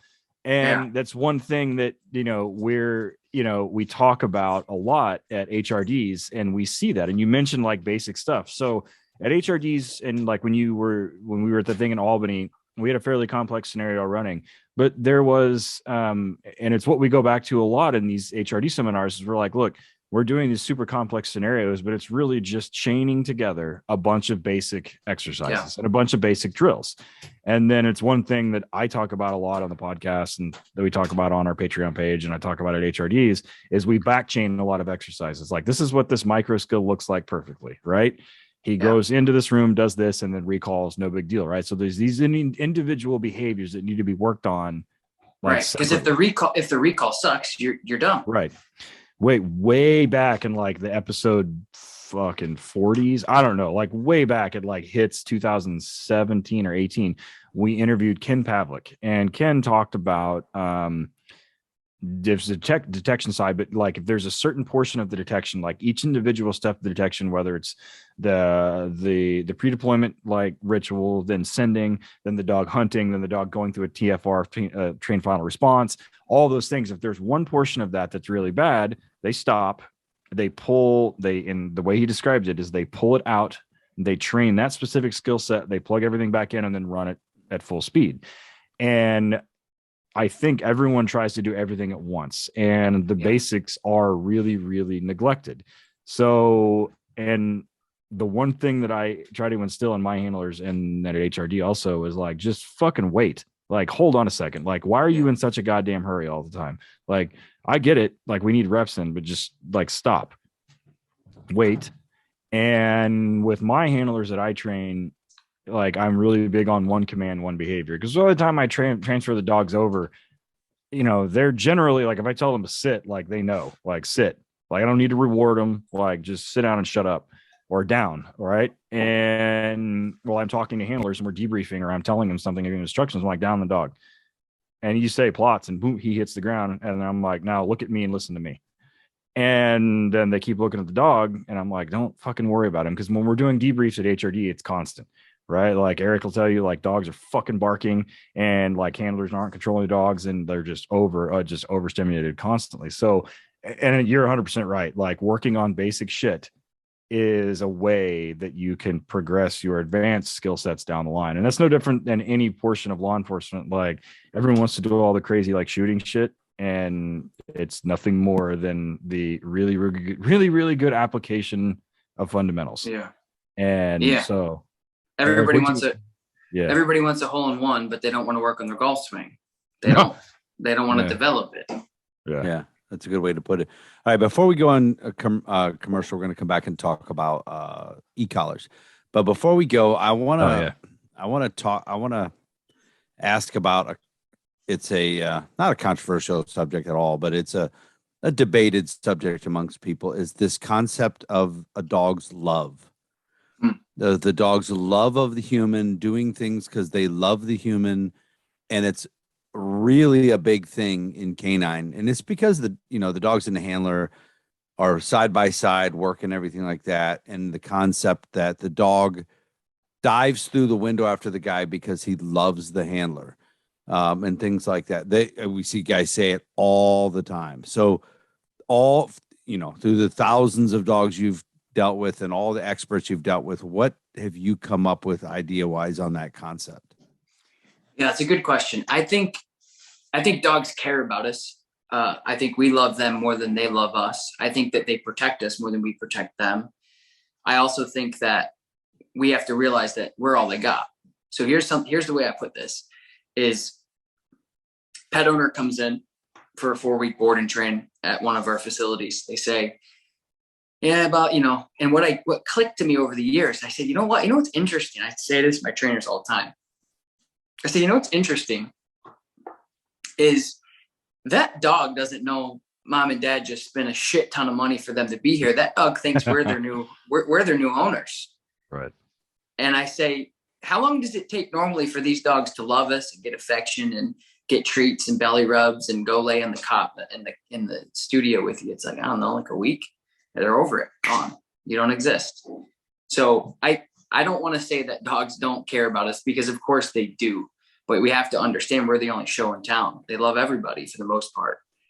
So, and I'm also kind of a critic on it too, because I would say more than half of the behavioral cases that come into my facility, whether they're court mandated or it's a bite kill type thing, whatever, or it's just my dog doesn't listen to me, is people having too much love. I always tell people, turn the love down and turn the leadership up. It's not you guys are buddies. You guys are buddies. You guys are buddies at best. Like I said before, what's really cool is you being able to control a dog through respect, understanding, compassion, and empathy of, like, there's a big difference between love and control. So I think if you get too emotional about it, you could damage your relationship with your dog. That's what I think. I think that obviously dogs care about us, but they care about humans. That's why they're here. Why would we have dogs if they hated us? They wouldn't be here. They care about humans. Somebody comes into my house right now, the Dutchie that's in front of me is going to whack her tail and knock over every goddamn glass in my house to get to that person, because they're just as excited to that person as they are to us. They just know me better. So I think that they care. I'm not saying that dogs don't care about humans, because I think that they do. But I also think that a lot of the dog owners that I deal with have no control over their dogs, and their dogs have so low self-esteem for their humans. And the dog owners actually make their dog feel like they have to protect them all the time. So I see a lot more dogs being overly protective and over like loving and over cuddly, if you will, with their owners, because their owners they're not in control. So you might have a dog that's a little bit more compassionate and a little bit more touchy-feely with their owners, but dogs who are really stable and dogs who are really balanced aren't like that. They don't want that. That's my 2-second opinion on it. I have like two species I give. I give one to canine handlers and I give one to pet owners. So the one I give to canine handlers is, I was like, everybody's heard that song from Snoop Dogg where he's like, we don't love them hoes. I was like, that's what dogs think about you. Like, and if you talk to, you may have heard of him, Justin Rigney. He's really big in the canine, and he was a canine handler in Florida, ran West Palm Beach Canine or County down there. Great trainer, great handler, great guy. But he was like, dogs are the most selfish animals on the planet. They will take the shortest distance between 2 points, and they will take that to get to whatever it is that motivates them. And I think it's a very simplistic explanation, but I think it's 100% true. And finding out the motivation for that is a lot of what we do, is a lot of what I do, right? So which Eric started this episode out with being like, I'm a good fucking police handler training a fucking pet, and you're like, how do you, like, you don't want a ball, what am I supposed to do? And you're like, well, so we have to kind of determine some of the motivation. So, and I tell my pet owners, I say, look, the reason that these board and trains are so successful is because it's a very transactional basis. It's not my dog, right? So, like, I mean, I like my dogs. Like my Malinois is sitting here next to me looking at me, like he's like over here, and he's 11 years old. He's rad, and like he like quote unquote loves me. Like he's my dog, and he's awesome. But we have an understanding that was tenuous at one point in time. And so the reason that these board and trains work so well, and the reason that these like trainings work so well for these kennel dogs that are going to police departments, is because it's transactional. These dogs are out and they're not getting the stuff from me or from my trainers that they're getting from their pet owners at home. They're not, getting, I mean, they get free time, like they play fuck around and they run around and do whatever else, but they spend a lot of time when we're doing things with them. And unfortunately, I think, like you said, I have to remind myself that people come to me on the pet side because they have their best intentions at heart for their dog, right? They understand, like, look, I love this dog, even if he doesn't love me, and I want to do the best by him, and I don't know how to do this. And sometimes people take it really hard. They're like, look, you suck. You're a terrible dog owner. Hey, you're a great dog owner because you came to me, but you're terrible, like, at owning a dog. You don't need to do that. And then people are like, I know I'm the problem. I just don't know how to fix it. I'm like, all right, well, I mean, we can take care of that. And the canine side, we have it too. I have guys come to me and they're like, I know that I'm 100%, like, I just don't know what to do. Yeah. And that's fine. And I understand that. But like, you're 100% right. Like turning down a little bit, in kind of like getting rid of some of the emotional aspects of it. Like my dog is going to save me because he loves me. And I'm like, no, he's not. He's going to self-satisfy a drive satiation, whether it's prey or whether it's food or whatever it is. He's doing it out of a selfish motivation, and we manipulate that to get the behaviors that we want. And the pet side, it's a little different because you have some dogs that are, I think, a little more, they're definitely not like in this narrow window of dogs. I've got some dog. I have a female right now. My female is sitting across from my male, and she tolerates humans. That's what I was gonna say. Yeah. She's like, she kind of likes me. Like, she'll let me pet her. She'll let my girlfriend pet her. Like, but other than that, she's like, I'm gonna take my shit and leave. I don't care. Like, you're gonna feed me. If you're not, I'm gonna go. I don't really need you. Like, it's fine. I'll be fine. It's all right. And that's just kind of like how she is. And it's the weirdest thing because people like miss their dogs, and like when people can pick up their pets, like they turn into confetti, and I'm like, all right, like let's just wait and like everybody chill out. So yeah, I think there is definitely something there that canine handlers can take from it, because they think, like you said at the beginning, like they got these big badass dogs and they're like, oh, he loves me. I'm like, no, he loves to hurt people. Like, and he like, all you got to do is like, go the leash, bro. Like, or like get him in the right position to do the work well. And which is like, we just talked about all those small skills. But Eric. Yeah, I just gave we had a trainers meeting where we did some training, and then we had a refresher course for a bunch of a day for a bunch of clients, and I did a whole speech, and I do it for the police guys. It's a kind of a little bit of the same thing Tom said. I call it be a leader, not a litter mate. And when you can kind of break it down to why the dog is treating you this way. I always tell them, I said, if you have a litter of puppies, when you pull the puppy out of the litter, he's screaming and yelling, you put him down, that puppy goes back to the litter. It doesn't go to the mother. She's over here. She's barely tolerant at some points of it. So I said, this is why this dog acts like, because you're a buddy, like you had mentioned the buddy part earlier.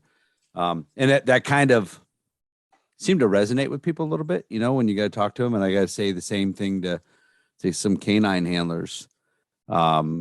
Especially every time I see a picture of one of them with their center divider open and their cruiser and their Arbor, petting them all the damn time right there on shift.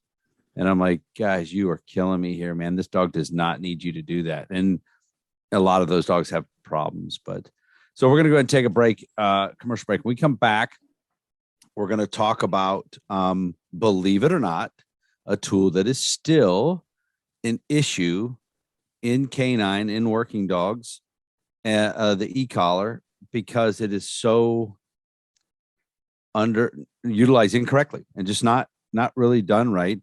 And again, these are still traits coming back from the 80s and the early 90s, and then they're just regurgitated along. There are still trainers, I know some very well, that will not use e-collars because they think they're only for the bad dogs or the teaching the out. And we're going to talk about that, talk about how you were talking about how you get into like the start of your e-collar stuff a little bit, and talk about some product stuff. So we'll be right back. All right. We love the Perkinsons down in North Carolina at Highland Canine Training. They are great people, great trainers. They got a good business model. They're awesome folks. We've been with them for a long time. They're also super smart, and they understand that a lot of agencies are struggling to have manpower. So they're not sending people away for training. You guys have been there. You put in, denied, lack of manpower. So they've created an online course section of their website, tacticalpolicecaninetraining.com. You get on there under training, the online course. But here's the best thing is they offer a canine supervisor course, which we know a lot of police canine supervisors don't get to go to training. They don't know as much as they should. Right here online, the course discusses topics such as proper selection of dogs and handlers, proper deployment, effective allocation and utilization, as well as liability and the FLSA issues, which we know is where all the legal stuff comes from, interdepartmental. The course can be taken at your convenience, and you will receive a certificate of completion at the end. They're offering an amazing discount, guys. 30% off using the discount code WDR30. It's a no-brainer. If you're a police supervisor and you guys have manpower issues and you can't go get on tacticalpolicecaninetraining.com under the training tab. Get on that supervisor's course, man. I'm telling you, it's a smart decision. Another one of our favorite partnerships with the podcast here is the one and only Dogtra. The Dogtra guys have been producing some amazing tools in the dog training world for a long time. Everything from e-collars, GPS tracking, ball trainers. If it's electric and you use it with a dog, they've probably done it. They're the best. They are revolutionizing the way you communicate with the dog. I use it daily, whether I'm using pets. I use the 200C on most of our pets. Most of my patrol guys will use a 1900 hands-free, 1900S hands-free, and then I use the ball popper pretty much daily with all of our detection dogs for imprinting on our box protocols. So hit them up at Dogtra Official on Instagram and Facebook, and then you've got dogtra.com. And when you go there, if you use the discount code WDR10, they'll give you 10% off a single item over $200. So if you're looking at a 1900S or that Ball Popper Pro or one of those things, it'll knock a substantial chunk off there. So hit them up, Dogtra.com, WDR10. So everybody knows that Ted and I not only train police dogs, we train pet dogs, right? We train dogs. So it's why our relationship with Ray Allen Manufacturing is so important. These guys have been doing this so long. They knew and they understand that dogs are dogs, and it's not just working dog people that need things for their dog and dog training. So you go to rayallen.com. They have everything dog related that you need. Anything that when it comes to dogs, pet dogs, your pet, training dogs, police dogs, dogs you're training for other departments, anything you need, rayallen.com. They've got it. You can get on there. So if you're ordering stuff for police dogs, and if you have a pet side, you can get it all in one, man. They ship it out. Got a nice big box full of a whole bunch of stuff. There's nothing better than getting a big box of dog training stuff in the mail. They also are great to us, and they offer a discount code Working Dog Radio, all capital letters, Working Dog Radio, for 10% off. Check them out, rayallen.com. Great people. Ted and I use them every day. Super excited to have American Aluminum Accessories on board with us here at the podcast. These guys manufacture a wide variety of products, from high-quality cam locker toolboxes to an extensive line of products designed to meet the ever-changing needs of the law enforcement community. Around 1992, due to the demand for safe and secure transport for a local law enforcement agency's canine unit, they introduced the very first in-vehicle Easy Rider canine container. So it was basically what we now call just our inserts. They have continuously grown and expanded the products, catering to the needs and the wants of their valued customers and high-profile clientele, and catering specifically to law enforcement. Over the years, as the needs have changed for law enforcement, they've evolved and expanded the products to include inmate transport systems, the canine training aids, which I use quite a bit of, canine inserts. Every one of my guys has one of those things. And if you're not even have to be in law enforcement, I have several friends that are civilians that work lots of dogs that have the inserts put into their cars too. So if you got one that fits, you can do it. They also do contraband and animal control systems, just to name a few. So be sure to hit them up. The website is Easy Rider Online. So that's the letter E, the letter Z as in zebra, rideronline.com. If you're looking for them on Instagram and Facebook, it's American Aluminum Accessories. Feel free to hit them up there too. So our first and oldest sponsor that's been with us from the beginning is Arno out at ALM, out there in Las Vegas area. Arno is a great dude. He makes great stuff for police work and sport work, suits, tugs. I'm telling you right now, his tugs are the best in the business. You can't get any better. Multiple colors. I buy boxes of them from him and give them out to everybody. I've got a bite suit from him. Love it. I've had it for a little over 3 years, and it's holding up like a champ. Ted's got a suit that he's had forever from ALM. We wouldn't go anywhere else, man. We love it. Arno is such a good dude. His ALMcanineequipment.com is the website. Get on there. He's got pre-made suits. He can do custom suits based on your measurements. He's got stuff already made up. If you kind of get a kind of generic large size, maybe for everybody, the colors he has, man, is really cool. He can put a lot of stuff on those suits. Check him out. ALMcanineequipment.com and use the discount code WD Radio for 10% off. Running a kennel is one of those things that I always worry about, is cleanliness and safety of dogs. And it seems like it's an ever-changing issue, being able to house dogs and move things around, everything else. So the guys at Horizon Structure make this as easy as possible. Literally, the only thing you have to do is have water and power hookups, and they deliver it, and you can put dogs in that day. And it comes on a trailer. They just drop it off. You plug it in, put dogs in it, and you're ready to rock. You keep them clean, you keep them safe, you keep them cool in the summer and warm in the wintertime. And it's completely custom. You can go complete mild to wild. I've seen some that were stainless steel all the way from top to bottom on the inside. And then I've seen some for a bulldog breeder that, had smaller gates because those things can't jump. So if you reach out to them, they're sitting there waiting for you to call and help you through the custom design process. They have everything from 2-dog ones up to, I want to say like 18 or 20. It's you can put a lot of dogs, indoor, outdoor runs. So anything you've ever dreamed of, they've got it, have done it, or can do it. So they've taken all the guesswork out of building it. Everything is pre-done to your specifications, and it's assembled, dropped off, boom, you're ready to rock. Things are amazing. Rigney has one. We've had him on the show a couple of times. Go check out his Instagram, and you can see he's posted it up there before. Go look Horizon up at Horizon Structures, spelled out. On the internet, it's horizonstructures.com, and you're going to look for the link in there that says commercial dog kennels, or give them a call, 888-447-4337. They'd love to talk to you and get you started on the way.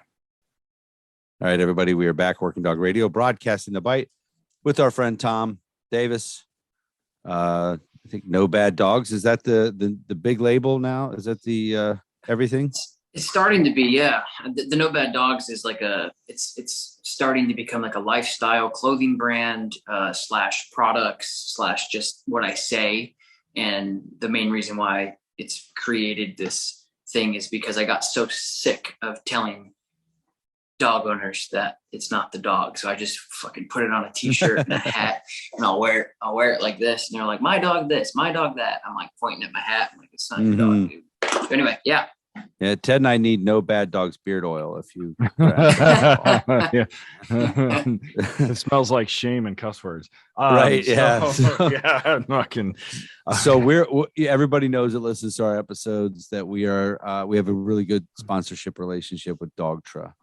We've been using Dogtra collars for a long time, and if they go live a lot on social media, and lately, when they're on their live, inevitably someone brings up on a question thing this new Tom Davis version of the Dogtra collar, and then they'll run specials and they're showing it, and then I was like, I gotta go check this thing out. And taking a look at it. Talk about, just before we get into the actual use of the e-collar, talk about that, how that thing came about and why it came about. Yeah, man. I'm just super grateful that it's there and it's existing. And it's still gotta like pinch myself that we have that on the shelves right now, because it's like it's a dream come true. And I told you guys like my story in the beginning, like my dog who recently passed, who was blasted all over that box. Like I got into e-collars, and my first e-collar I had in my hand as a professional was Dogtra. The fact that I have my own now with them is crazy. So yeah, basically, Dogtra and I started a relationship back in 2019. They met somebody at the Albany had I forgot what it was, but it was like it was a police association something in Albany many years ago. I can't remember what it was.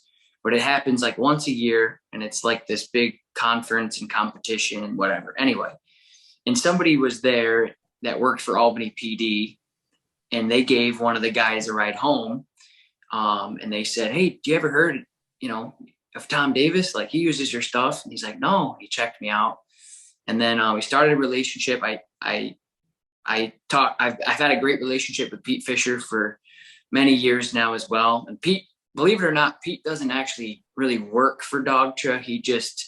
It's an interesting relationship. But anyway, Pete is an association with Dogtra and is kind of a rep for them. And Pete Fisher's a bird dog hunter from way back, and great guy, lives in Minnesota, I still believe. And I've had a relationship with him, and, we've been talking for years. And then the whole thing happened in Albany, and they reached out to me and they said, "Hey man, we see that you use Dogtra. We'd really like to start a working professional relationship with you. We'd love to, be on your podcast or in your videos, whatever." So we kind of started that relationship back in the day. Went out and met the owners of Dogtra at SHOT Show in Vegas, and that was a lot of fun, and just really got to really know the guys over in Dogtra and the whole sales team and the marketing team. And it's an awesome company. So that's really, that's kind of my backstory really quick on my relationship with them and how it started. But so over the years my goal, I'm a big advocator for tools in general. I'm a bigger advocator for using them properly. And especially working in the pet industry, pet owners, to be honest, pet owners come in and they don't really care what works. They just want what works. They're like, they don't care if I give them an orange peel and say, hey, here's the magic thing, and it works. They don't give a shit. They just want to know it works. So, I have a big opportunity to teach people about how to use e-collars properly. And so Dogtra and I have been kind of working together on doing that and educating and using their product. And one day, Lorraine, which is part of the marketing team over there, we were just kind of bullshitting on the phone because we have meetings all the time talking about how we can do things differently and do things better. And my relationship with Dogtra is to literally just help dog owners understand what the remote collar is through my voice and through my socials and my platforms and my community, the No Bad Dog community, because, people are states, countries, law. I mean, they're getting banned everywhere. And it's a shame. And so that's my relationship with them. And then one day Lorraine said, cause I said something about, what we should do, Lorraine, is I said, we should make an e-collar that is more approachable to Karen and to Bill next door and to Ed and to all the other dog owners who just want their dog to come back when called. Or maybe we want to make a collar that's less scary for people.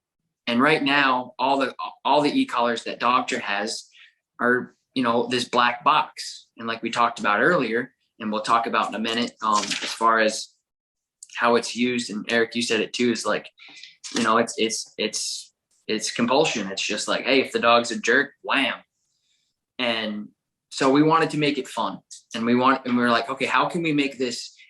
And so we kind of started, I'm like, yeah, we can make like a No Bad Dogs, because my No Bad Dog community, listen, you guys know this better than I do. And like I said, I get shit for this sometimes and it's kind of funny, but people say, oh, this guy obviously does never train with dogs because he says no bad dogs. What an idiot. I'm like, listen, I know that certain dogs can be complete assholes from the jump.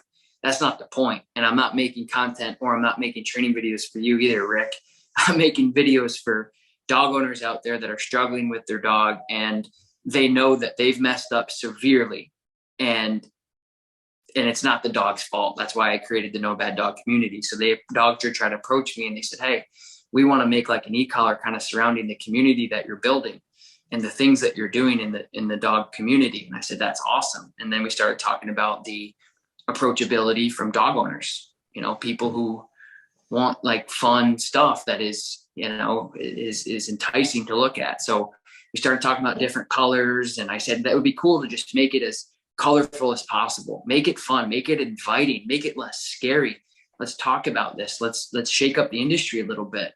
And there's other e-collars out there that have different cover plates on the remote and stuff, but we wanted to go really above that, and we did. And so we kind of got the okay from the high ups in Dogtra and the owners of Dogtra.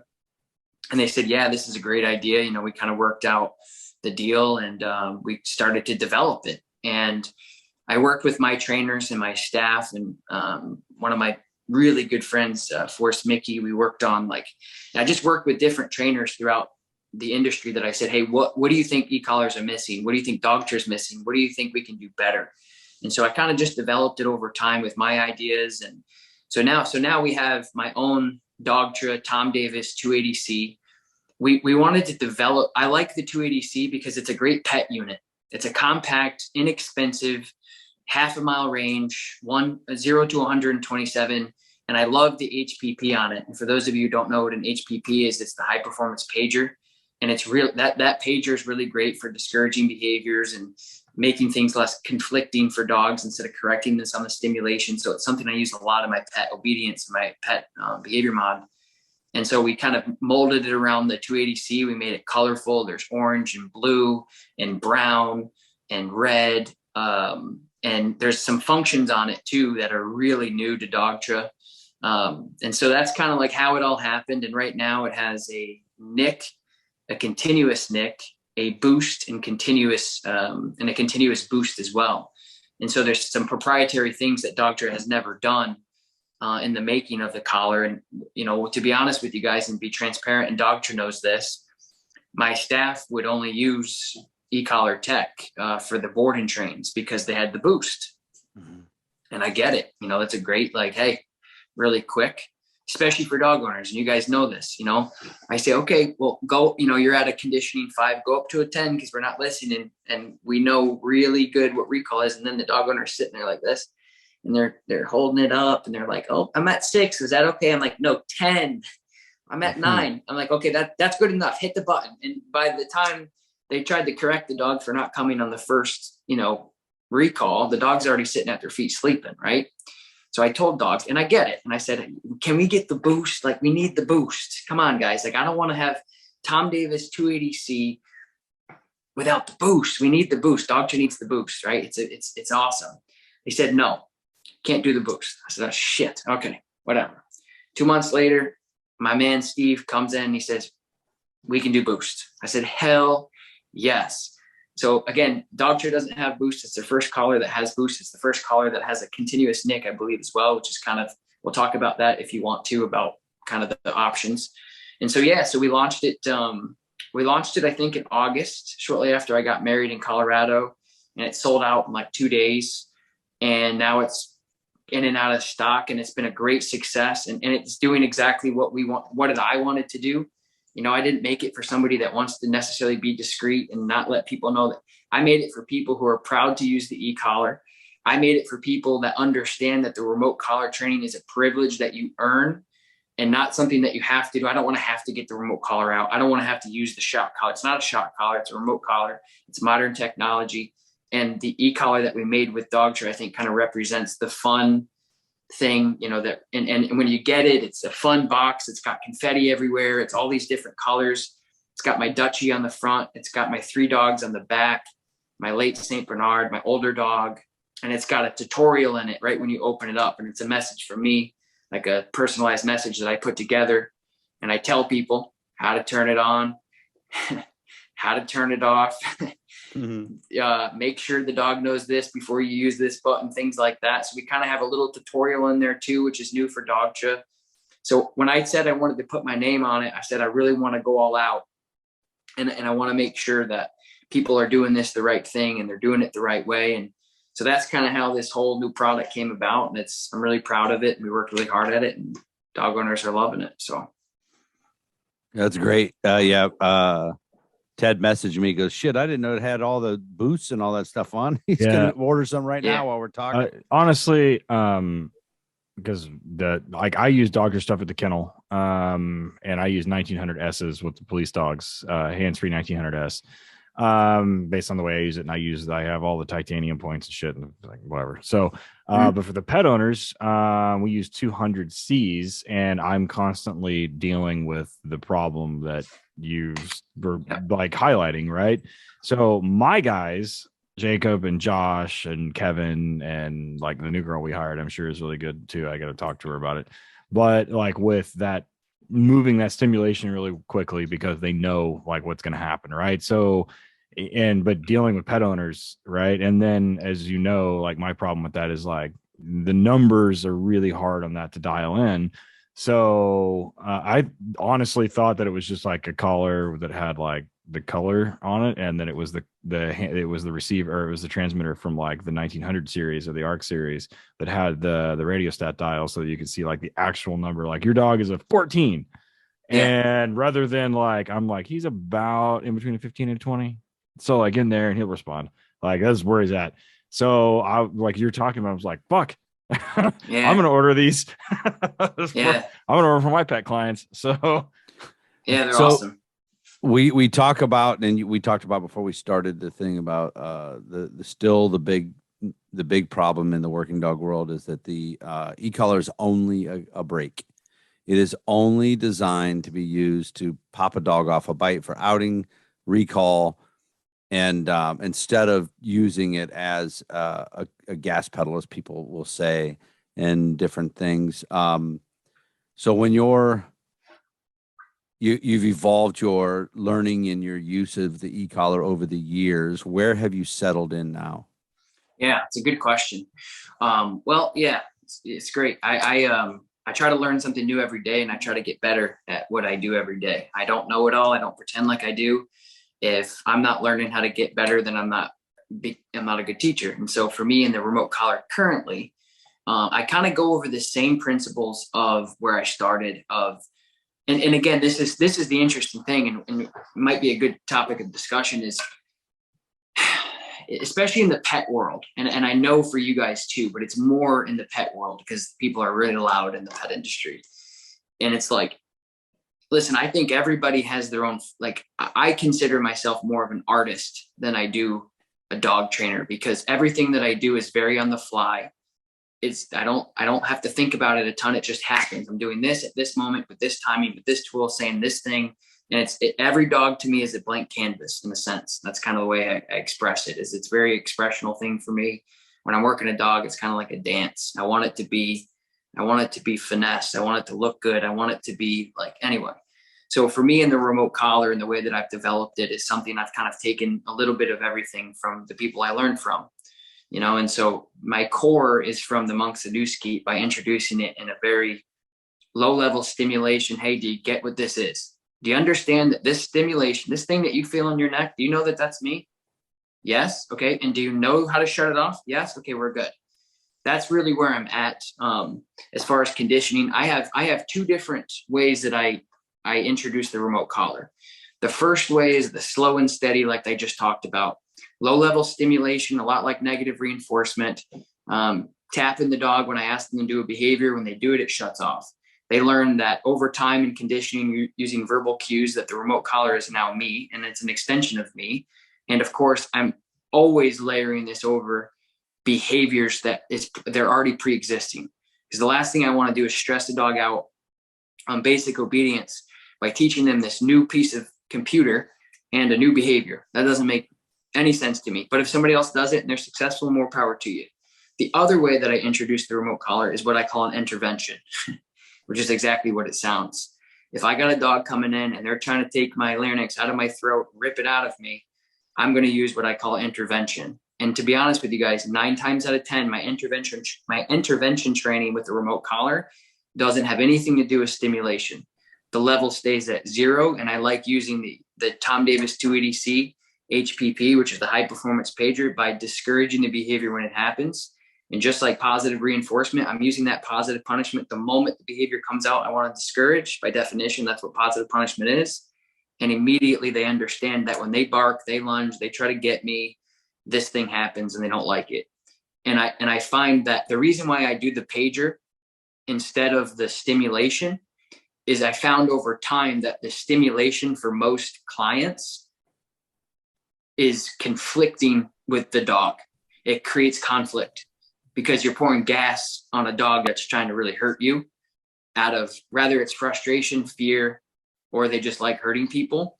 I find that the stimulation, much like a prong collar correction for a dog like that, can be conflicting to most dogs. But let me tell you, that vibrate out of nowhere, right when they decide to be a jerk, and sometimes I'll cue it on a leave it, and they stop, and then we're in business, has been insanely successful for me. So those are my 2 ways of introduction and where I'm at in e-collar training right now.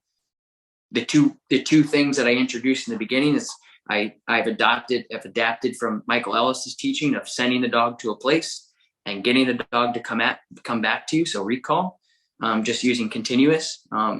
That's really where I'm at right now, is just, especially for my pet people. And it's something that I tell people, you're taking a computer and you're training this animal to understand this, and it's going to take time. And it's something that we have to develop over time. And it's not an easy fix. I can't just say, oh, you want your dog off leash? Here you go. That's where I'm at. So when you get a dog that comes in day one, how soon are you introducing the e-collar? Are you a day oneer? Is it like, no, I don't know the dog. I don't. Yeah, normal. And the dog isn't a throat lunger or anything. You're just regular dog. Yeah, we're going to start today. Yeah. Well, if it's e-collar and they come in for e-collar, I'll kind of go through how I would walk a dog through that process. And I always try to tell people, whether it's on a podcast or an interview or a client, like, as much as we dog trainers want to write down what's right and wrong, we don't always live in that narrow area of perfect situation, perfect opportunity. That just doesn't exist with us. When a dog comes in, we don't have that, because reality would be, oh, you're bringing your dog in the second week of October for e-collar training. Buy your e-collar late September, put it on every day until you get in, and then we'll talk when you get here, right? So let's talk about how I would introduce the remote collar to a dog that already has pre-existing behaviors with no behavioral problems. Is that fair? Sure. Okay. Yeah, so with the Tom Davis 280C or any other Dogtra, like low to medium output, I would usually start off on a 4 or 5. I have a dog that I actually worked yesterday on a 2. And the first couple of things I do is what I call tap and turns. So it's a lot of directional changes. So I'll set it up on a 4 or 5, and I'll have a leash, but the leash typically won't have action to it. So it'll just be either dead ring or a martingale maybe at the most, or just a flat collar. And what I'll do is the dog has to know the behavior before I do any of this. So if I turn and I say heel, I don't want the dog to go, heel, what the hell is heel? Because then we're messy. So I turn and I say heel, and in conjunction with the cue, the stimulation is turning on as I go. And in the beginning, it's just a tap. And basically the way that I equate it is I'm tapping the dog on the shoulder and I'm changing directions. Tap and turn, tap and turn, tap and turn, tap and turn. And so essentially, again, it's a little bit like negative reinforcement in a way that I'm tapping the dog, and when they come to me, it shuts off. But in the beginning, I'm not using any continuous. I find like the continuous for some dogs, they can get kind of spooked, and they can kind of shut down sometimes. So I just do a quick tap and turn. Once the dog is comfortable with that, then I'll start getting into some place work. Again, they already know the place, because I wouldn't be introducing it if they didn't. They already know the place, so we'd be working on place. And then I would start using the continuous nick on my unit. The difference for anybody listening between a regular continuous and my unit nick, the continuous nick on the 280C that I have is tap, tap, tap, tap, tap, tap. And the continuous on a normal remote collar is tap, tap, tap, tap, tap, tap, tap, tap, tap, tap. So it kind of replaces almost like a leash pressure pop, if you will. So it's not as intense, I find. It gives the dog a little bit more control, and it empowers them a little bit more, and they have a little bit more fairness to some of their behavior shutoffs. So I'll ask the dog, hey, Fido, place, tap, tap, tap. They get there, boom, they get paid with a piece of food. I say, yes, good place. I mark it. I break the dog off, and I keep doing that route. Maybe day 2, we start with the same stuff, and then I'll start doing recall. Same thing. I let the dog at the end of the leash. I say, hey, Fido, come. I hold tap, tap, tap. They turn and they come to me. I shut it off. The big question I usually get is, do you shut it off when the dog turns and commits? Or do you shut it off when the dog gets to you? Typically, I'll shut it off when the dog completes the task. But if I got a dog that's like 95% of the time turning and hauling ass to me, I'll just tap it. He commits. I shut it off. If you find that dog to get very opportunistic and say, hey, the pressure stopped, I'm going to go take a stroll this way, it comes back on. And that's kind of like my introduction phase. It's lots of positive reinforcement, a ton. And my goal, like I tell pet owners, is your job, like and it's probably the same for you guys. I can't even go into my kitchen and slide my remote collar across my counter without my dogs jumping down my throat, because they know this means we're going to go work. We're going to go do something. And that's what the remote collar should be for most pet owners, or really any dog, in my opinion. And that's kind of like my introduction. Lots of positive reinforcement, lots of really easy things to do to give the dog confidence to shut the remote collar off. Lots of empowerment and confidence building. And that's kind of how I do it over like a 3 or 4 day process. I do have a proofing system, but that's like generally what I do. So you have a canine handler. He's been through school. The dog was trained prior to him getting the dog with a knee collar or a remote collar. And he's going to work this dog, and he's got to maintain some things, obedience and different things. A, because it makes his life easier, and B, he has certifications he has to. For that guy, how would you break it down? When Nick, when continuous, are you only using continuous when you're just teaching the dog things? So how would you break it down to him? Go, this is the way I would have trained him, or this is the way you should be maintaining this with this high drive working dog? Yeah, it's a great question. And I'll try to answer it the way that I think it's asked. So if you get a dog that already is conditioned on the remote collar, I always tell people this, that if you get into the best shape of your life, you're not going to stay there unless you condition, right? So say you're like, hey man, I'm running 10 miles a day, and like Mike Jones, for example, is one of my best buddies. I know Mike well. I have for many, many years. And so, he just lost a ton of weight, got into a ton of shape. So he's a great example. He's running every goddamn day, like 15 miles. Anyway, so if you get into the best shape of your life and you stop, right? Same thing with remote collar training. You get this dog sharp. You get this dog stopping on a dime. You get this dog to understand the remote collar without any conflict, without any adversive at all. The dog is just responsive to it. They get it. They know it's you. You're good. You can't just stop, because it's like learning a new language. You start learning how to speak German and you go through it and you're like, okay, you're getting it. You just stop. It's going to go away, right? You got to keep conditioning. So if you got a dog and they're conditioned on the remote collar, what I like to tell people as far as the nick and the continuous is, and it depends on the dogs, because I think some dogs can be kind of opportunistic, right? They need pressure to get them into position sometimes. So the way that I usually do it for conditioned dogs that are kind of sensitive, if you will, is I'll just use the nick and I'll just let the dog know, hey, sit down, and I just touch him. That's all I'm doing, is I'm touching him. Remember me? I got this, buddy. Hey, this is still happening. Remember? They're like, oh yeah. So it kind of keeps them fresh. It keeps them on their toes. It keeps them in shape. That's what conditioning is. It keeps you in shape. The only time, I shouldn't say that, but the majority of times that I'll use conditioning is to tune a dog's obedience up faster. If I have a dog that outs, and by the time you say T and out, they're outing, and all of a sudden they're not, I'll start using continuous to get that out faster. Same thing with sit. If I say sit and they're kind of looking at me with like a hover sit, and I'm like, dude, really? Then I'll start using continuous to make that obedience faster. So if they get then accustomed to feeling that continuous, and they know that continuous is going to get on until they put their butt in the ground. So for the handler that's, I guess, new to the conditioning of the remote collar, the continuous is going to give you an option to hold the pressure down until the dog completes the behavior. And you're going to predicate that type of training depending on the dog that you're working with. You might get a dog that's super fast, that's motivated by an item that's already out in the training field that you're working with, and you may just need to hit nick. Sit, tap, the dog sits, bang. You get a dog that's kind of looking at you like, do I have to? You don't have to go up in the collar. All you have to do is hold the continuous down until the dog completes the behavior. That's the first step. And that's where the beauty that we were talking about a little bit before, Eric, is that's where the boost feature kind of comes in after that. Mm-hmm. But that's really kind of the difference, I think, with a conditioned dog in my experience. Yeah, I like that.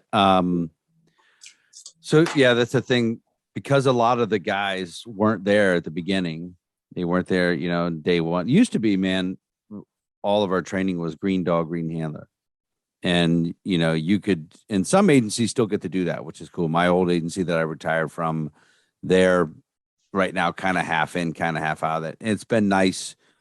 It can be frustrating at times, but it's nice when everyone starts together at day one, and then they can see how the operant conditioning was used, to teach all the dog stuff. But nowadays they're not. They're going to show up to my place, Ted's place, wherever. This is the dog. This is his collar. Let's get to work. Let's do this. And they're behind the 8 ball a little bit. So that's a good way to put it. So they can kind of, if they're listening to this, go, yeah. Because I'm telling you, when guys listen to this, especially when we talk about the behavioral problems, there's handlers out there going, it's like he's in my car. It's like he knows the problems that I'm dealing with these. How I teach it for my canine guys is not for pet people, but for canine guys is I use nick and like the tapping sensation for something I call soft commands. So for healing, for some of the stuff is like where you deal with for tracking, right? So if I have them in healing and they get out of a position, right? Like I almost play like the hot cold game with them. So like you're talking about change position, nick, right? And it's not followed by like a continuous command. Because one thing that I'm continue to say to my handlers is you give one command, one behavior, right? So when I tell you to heal, you're healing and you're doing the heel position until I tell you to do something else. If you start to deviate from that, I'm going to tap you a little bit, tap, tap, tap, just like you said, like tap into position. That's not going to be paired with a command, right? Like that's just do the command that I know that you're doing, or that I know that you know how to do, and you know that I know that you know that, and just do it. If you don't, slight correction, right? The hard commands are the ones with my dog, with the police dogs, that we use continuous.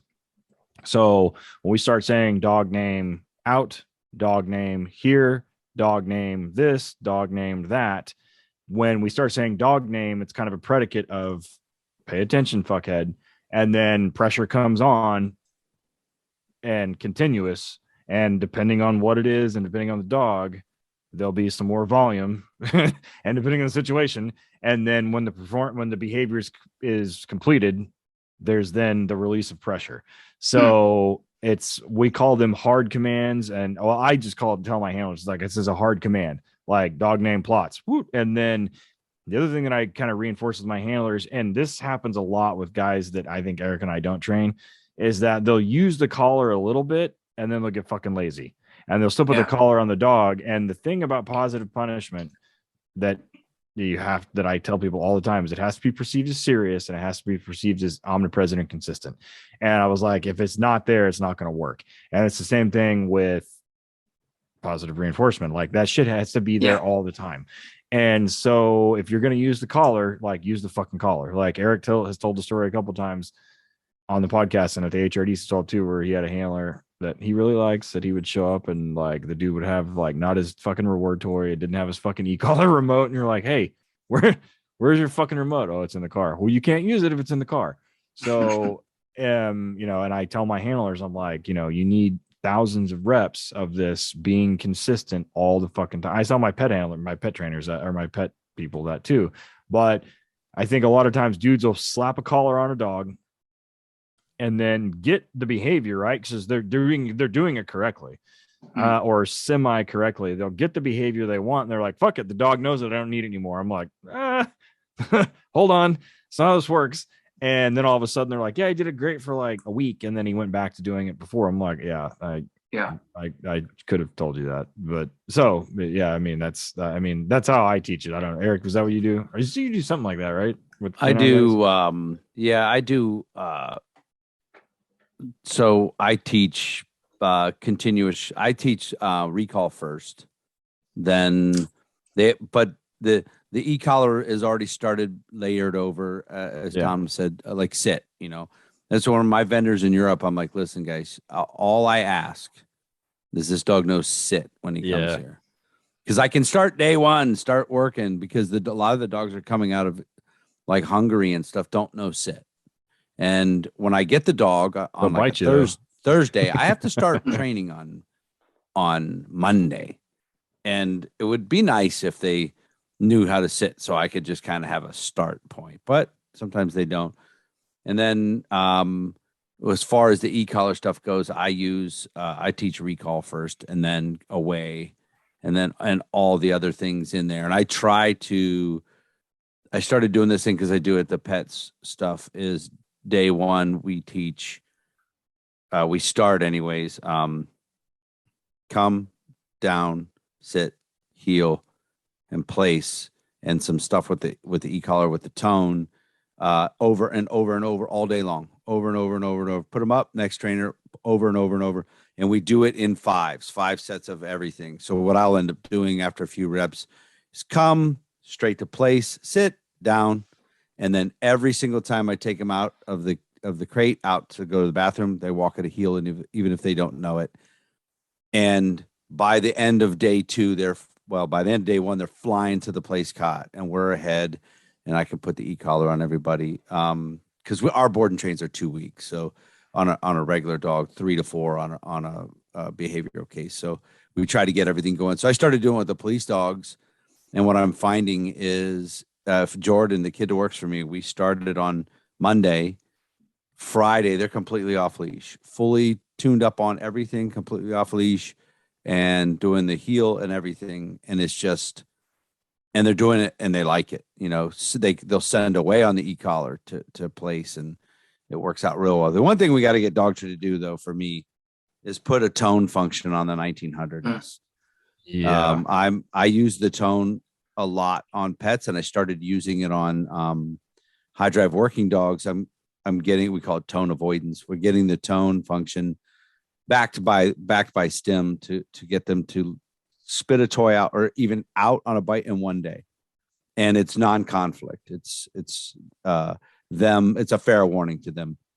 Out tone, stim, out tone, stim, out tone, stim, out tone, out tone, out, and then out. Right. And by the end of the first time we do it, first day, I say out, los, whatever it is, and they're spitting that bite out, and it's they don't try to avoid me when I walk up to them. So I got to try to get them to get that tone on that collar. Real quick before we go through our social media, what is your response to folks with my dog is collar aware, or whatever they call it, collar smart? I just wrote that down because Ted, you said something. Yeah, oh yeah, because Ted, it was a good. It was a good segue in there. It's like a lot of the canine handlers, anybody out there that's listening that has a dog on, and what you were saying, Ted, is that's how dogs become collar aware, is inconsistency. So you said foos, or you said come, or you said here, and the collar's on, and they're like, I'd rather do something else, and then they get corrected, like, ah, shit, and they come back, and then they get out of their cruiser and they get out, and maybe they don't run into you guys, and they kind of slip under the radar and don't put their e-collar on, and they're doing a little bit of warm up with their dog, and then they ask a behavior that normally they would get corrected for when the collar's on, and then they don't. Dogs are smart enough to go, aha. So the collar awareness is really big with what Ted was saying with consistency, because you don't want a dog to become collar aware, in my opinion, for general rules, because I think that the collar is just, again, in the grand scheme of things, there's nothing else in the world. I was talking about this. I just did a seminar in London, and I was talking about, this was a big topic, there were people, because in the UK, the e-collar is banned in certain places, and yada yada yada. So it's like, they don't like guns. They don't like guns either. Which, whatever. So it's like, you know. And so when I went over there, this was in September, so kind of recently, and I did a seminar, and I was just saying, like, you know, they were like, why? They're like, we're not against it. We just don't know why. And my response was, the remote collar is the only thing in the world that can hold your dog accountable realistically, completely wirelessly off leash. There's nothing else. I don't care how much your dog loves you. I don't care how much treats or the ball you have in your hand. If there's a squirrel, chipmunk, deer, rabbit, bad guy that's running in a puffy Michelin North Face coat that's yelling, is running away, it's the only thing that's going to really hold your dog accountable. Mm-hmm. And so my opinion, and everyone has their own opinion, is when you're working with the remote collar, it's an extension of you. And in the beginning, in the conditioning phases, it's crucial that you're using it as an extension of you. And kind of, it's the same exact thing that Eric was talking about with the tone. Is that the tone is kind of the warning, and then after that, if they're not outing, from I think what I understood is that then they get the correction. And it's like the same exact thing with your verbal cues. If you say, here's what I find, it's the same thing with any other tool. It's the same thing with the e-collar and the prong collar and the slip, and the plastic pinch and everything else that you're using. Once the dog understands that there's an actual consequence for lack thereof listening, or lack of engagement, or lack of completing the behavior that they know, or just lack of completion or complying, they change. They're like, got it. And that's and behavior modification, that's your only goal anyway, is I want you to change your perception of what this actually means. And for the pet owners that I normally deal with, they've never been punished in their whole life. So of course they come in and they're out of control and they're not listening, and they don't take anything seriously because they've never been punished in their life. So I think the collar awareness, circling back to that, is, I just think that if your dog is super collar aware, then there's a good chance that there's not a good foundation of the conditioning. And I can tell you from experience that dogs that I've worked with that have been super collar aware have been dogs that were slapped on and been corrected with the stimulation without any context of what it means. So a lot of superstitious association stuff. And they said, hey, this collar sucks. That's why invisible fences work so good, is because they know that when that collar is on and they go near that white flag or that part of the yard, they get nailed. And so that's what collar awareness can do. But again, it depends on how you want to train your dog. And I think it can have more disadvantages than advantages. Yeah, I can see that. Yeah, inconsistent. My whole thing is, even for pet dogs, it's a uniform. Come out of the crate in the morning, sit, whatever it is, collars go on. For canine training, Ted's heard me say it before. I tell them all collars all day. When you get done working whatever problem and you're going to put the dog back in the cruiser, do not take his collars off. Right? Leave them on him all day. That way you don't forget if it becomes a routine. And then we're going to work every collar. We're going to show you how to work the prong collar when you're at home and you just got to go outside for a walk because you didn't put the collar on because you didn't charge it. And in the understanding the concepts of pressure on, pressure off, are the same for the leash and the collar as they are for the remote collar. And when you kind of explain that to them, they're like, oh, so I'm not just slamming them at 127 for a recall. I'm like, no, but that's what has been, thrown out there for a lot of years. Like I said, you're at training and your dog's in a group and he's not outing or recalling or whatever. And they go get the e-collar. Like you got to go to the drawer and get this thing that's gas powered. Exactly. What was the old ones where there's like, you had to put two wires together. What was the fucking thing? Oh no, dude. We had one and it had a leather collar and it had like on the bottom of the receiver, it had it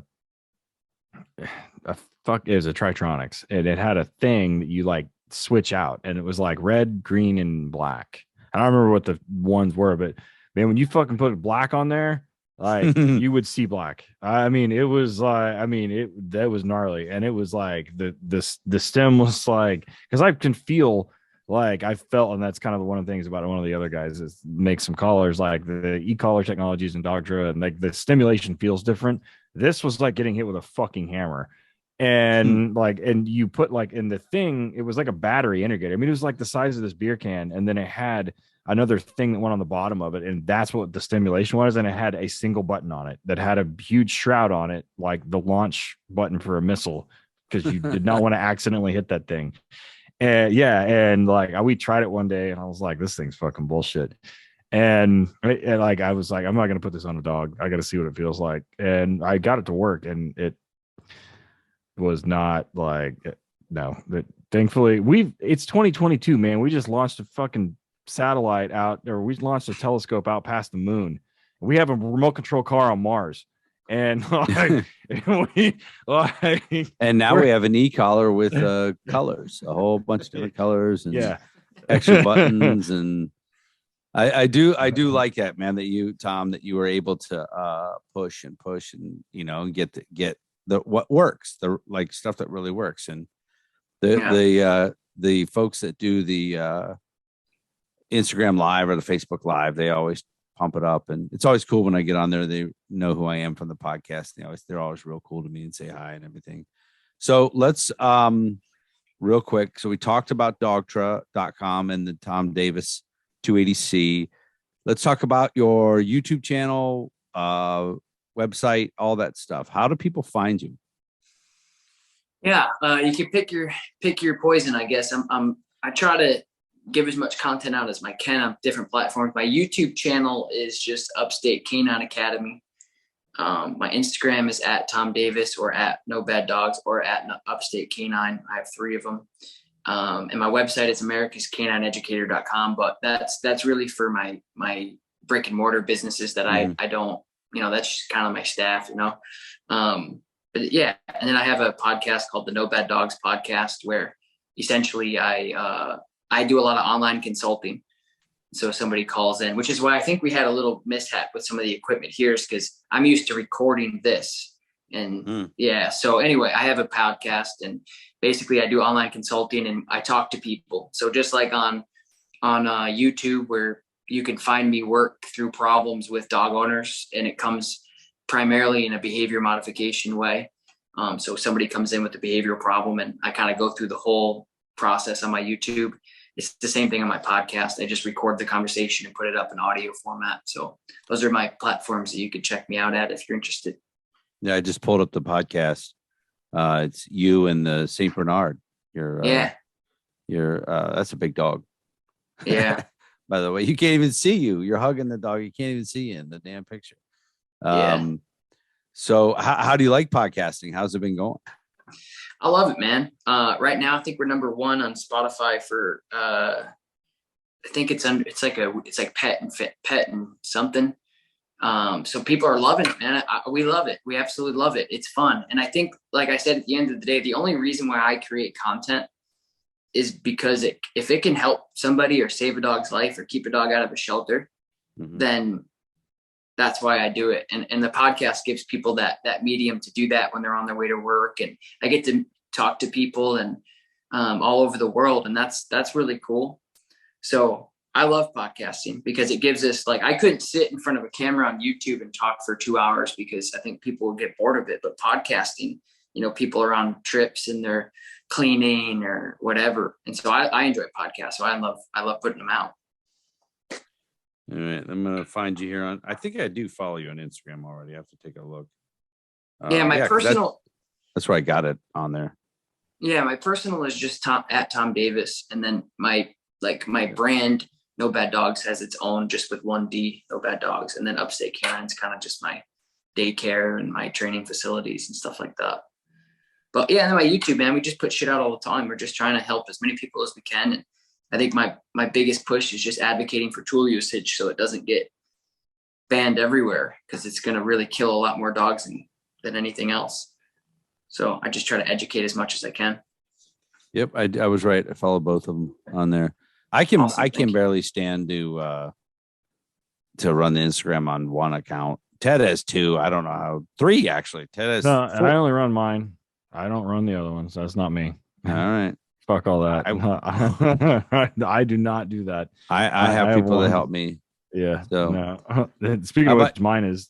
Yeah. What is it? What Ted_Summers is my personal, and then the ones that I don't run that I provide content for, though, it's Torchlight Canine, letter K number 9, Torchlight Pets, and then HRD Police Canine, and then of course one for the podcast is working_dog_radio.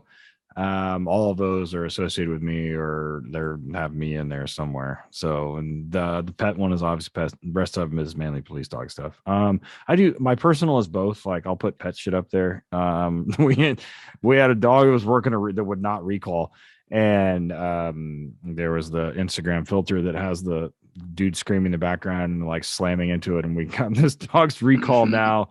Apparently he's smoking his handler, so the dog, he'll recall the dog now, and the dog comes back at Mach 10. And when he dropped the dog off, he was like, "Hey, the dog won't recall. I want to take him to the lake, and I want him to like run off leash." And I was like, "Okay." So now he recalls so well that he's like apparently crushing the owner when he recalls to get back to him. It's better than not coming back. Well, and so now I'm like, let go of the button. Like, just slow down, like, just because so he's like, "Oh, it worked great." So I didn't never anticipate that being a problem, but he crushed one of my trainers. So he crushed Jacob, this bit of big ass like boxer mix thing. It just crushed Jacob. So it was a funny video. But yeah, so one of my favorites is our friend Tara. She does different sports with a bunch of different dogs, and one of is a Great Dane that she does like Schutzen stuff with. And the dog comes in, and usually they flip into that heel position. There's videos. I think it was on her BH. He comes in and hits her square in the chest and then flips. Well, she weighs, I don't know, 110 pounds. He's probably weighs more. He's a big Great Dane. And you see her comes in, hits her in the chest, and then you see her rock back. Yeah, almost like fall. Yeah, and I'm like, "Do you lose points for that?" I don't think so, because she didn't. He flipped right. It's hilarious. It's just a little touchpad kind of thing with him, body position. So it's really cool. That's funny. Well, Tom, I really appreciate you coming on, man. I'm glad Ted was been following you a lot and listened to it, and he turned me on to you. I'm like, yeah, man, I have a couple trainers that work for me that only handle behavioral cases. And so I send them, don't just learn from me, go learn from this guy and this lady and this guy. And so it's really good content. There's a trainer who I'm friends with that lives close here, and I sent a picture of us talking while we were sitting here, and she goes, "Oh my God, you know Tom Davis? You're on a podcast with Tom Davis. You know everybody." I'm like, I've been texting back and forth with Chris Jones too. Yeah. So C. Jones. Yeah. Well, thank you, Yeah, man. I pleasure. appreciate it. Yeah, Pleasure. for sure. Absolutely. I loved coming on. I appreciate it very much. Yep. Thank you. Cool, buddy. Thanks.